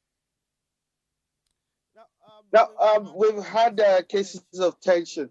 In one of the recent reports that we just had, we were told that political talks clashed in Kano, especially in the Chiranchi area. We had that security. Say that again. That was early in the morning. What exactly? Can you give us details of exactly what happened? You know, I told you, the 2 major political parties in Kano. Why I say 2 major political parties, we have the ruling party, which is the APC, and we have the leading opposition party, which is the NNPP in Kano. So the area in which the governorship candidate of the NNPP candidate comes from is close to the house of the state chairman of APC. So you can understand the configuration in that area and the tension. So as I speak with you right now, about 5 minutes ago, I was close to where the chairman of the APC was, and you can see, despite the fact that there are security agents there, if you aren't voting for their parties, you are in trouble. And the same thing with that of the NNPP in which I went to. So it's like each and every one of them exercising the powers where they're a bit powerful. About two persons have been arrested with printed ballot papers, and they're in the police station as I speak with you right now. Now, let me get your clarity on this. We knew that during the presidential election, the NNPP presidential candidate, Rabiu Kakwanso, proved to the world that he was still the strong man of Kano politics by winning the state easily ahead of the ruling APC. The question I want to ask you, and I would like to get clarity from your side, is Do you see Kwakwaso repeating the feat in the gubernatorial election? On a serious note, the NNPP has an edge in Kano because of the clout of Rabi Musa Kwankwaso. But nevertheless, don't forget that the incumbent governor is an APC governor, and his deputy happens to be the governorship candidate in this situation.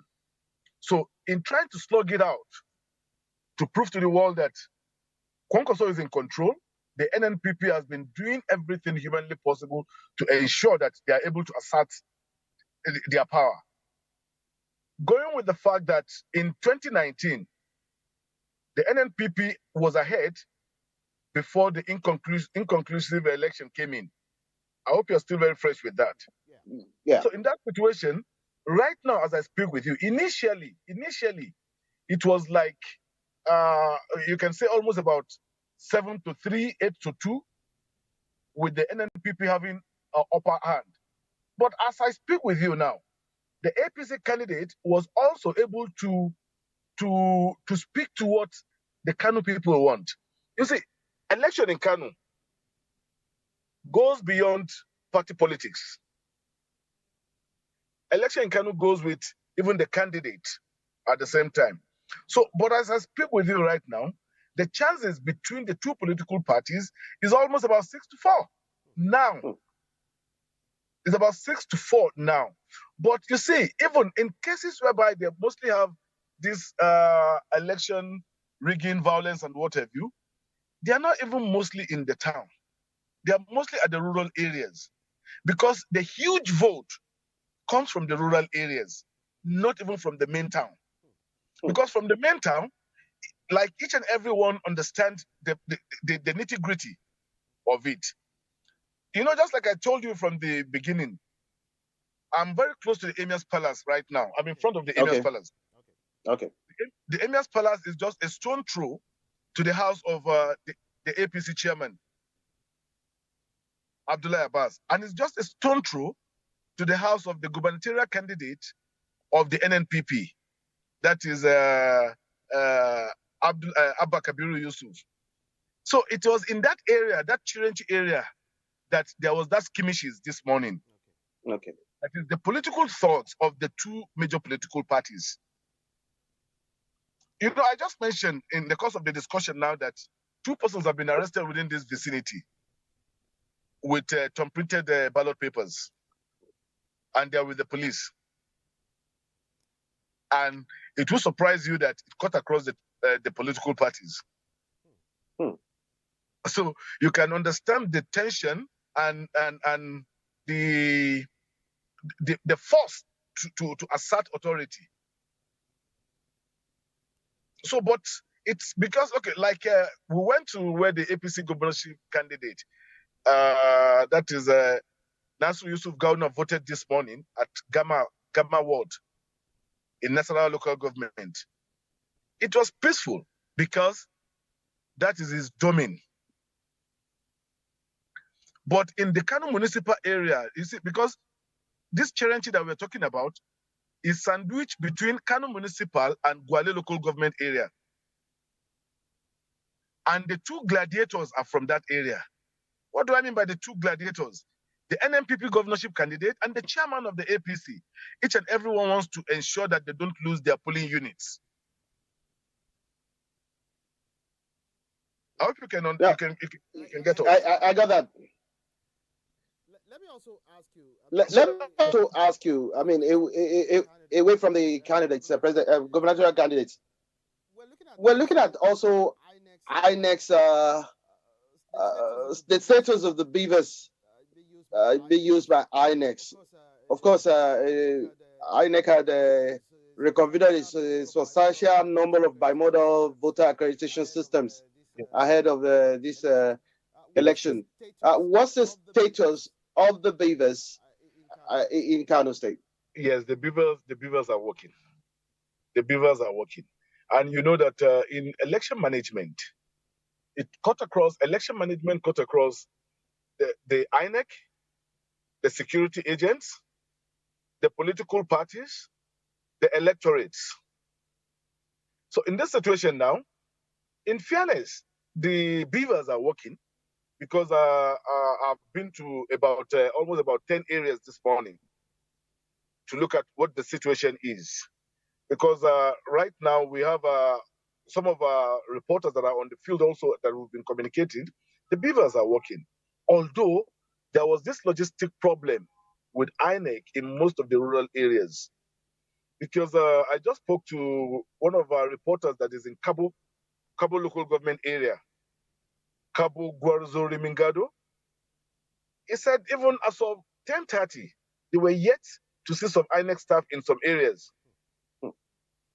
And the polling unit are expected to close by 2:30 thereabout. You understand? So that means that by the time the INEC staff will come around, they might be compelled to vote late into the evening because they will need to do that until the last person on the queue is attended to. So give and take. The beavers are working. The beavers are working. And the security agents are on ground. It's just that we have to be honest with ourselves. In some certain areas, the security agents look the other way. That's quite worrisome.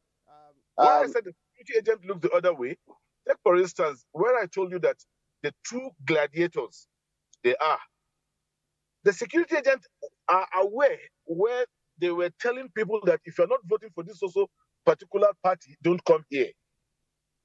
And the security didn't do anything.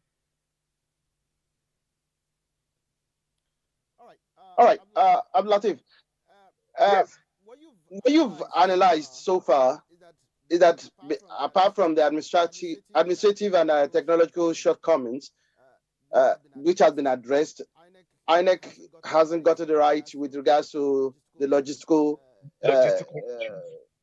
shortcomings. The question I'd like to pose at this point in time is, what are the implications for INEC in order to rebuild public trust and confidence in the process? Listen, we have to be very honest with ourselves. In terms of logistics, INEC hasn't gotten it right. Even despite the humongous amount of money dedicated to INEC, despite the assurances given to the electorate and Nigerians that things will be better, because in terms of logistics, they're supposed to be at the polling unit at about 7:30, they're about to 8, so that for them to commence by 8:30. That is not really the case in most areas as we speak. Because they were able to do that in good time. Relatively, you will have even given that confidence to the people that were ready to move on. But in a situation whereby we had the presidential and the National Assembly election just about 3 weeks ago, I think that should have been enough time for you to look at how to re-strategize in terms of logistics so that materials and the personnel will get to the place in good time. But that is not the case here. It's a big shortcoming which ought to have been addressed by INEC. In terms of confidence, the only areas in which people are contentious about is the issue of uploading result real time. Yeah, that is through the IREV. Yeah, but apart from that, on the issue of using the beavers, beavers is being used, but in as much as beavers are being used in these areas, there are some areas right now that I speak with you whereby they've damaged some some ballot boxes and what have you. So in terms of logistics, INEC has not really done as is expected. All right, Abdulatif, finally, could you give us reports from Jigawa and Kaduna? What's happening in those places? Yeah, relatively in Jigawa, because I spoke to about 3 of our correspondents in Jigawa. They said the INEC within the town, not a bit different from that of Kano. Within the town, INEC supplied logistics and materials and personnel in relative time, and there is a bit of peace But look, in as much as we're reporting all this, what we need to look at seriously is the fact that I told you from the beginning, skirmishes, chaos, or what have you, they're not mostly within the town. They're mostly within the rural areas because you see, the large chunk of votes come from the rural areas. Like we have in Kano, incidentally, the large chunk of vote come from one of the very biggest local government in Nigeria that is in Kano, that is Dala. Dala local government. Dala local government is one area that people normally look at much. So the case in Jigawa, they are voting. It's a bit peaceful. And areas where there will be challenges, you know, the son of the former governor of Jigawa State is contesting for the PDP governorship seat. As a candidate. That is Mustafa Sule Lamido.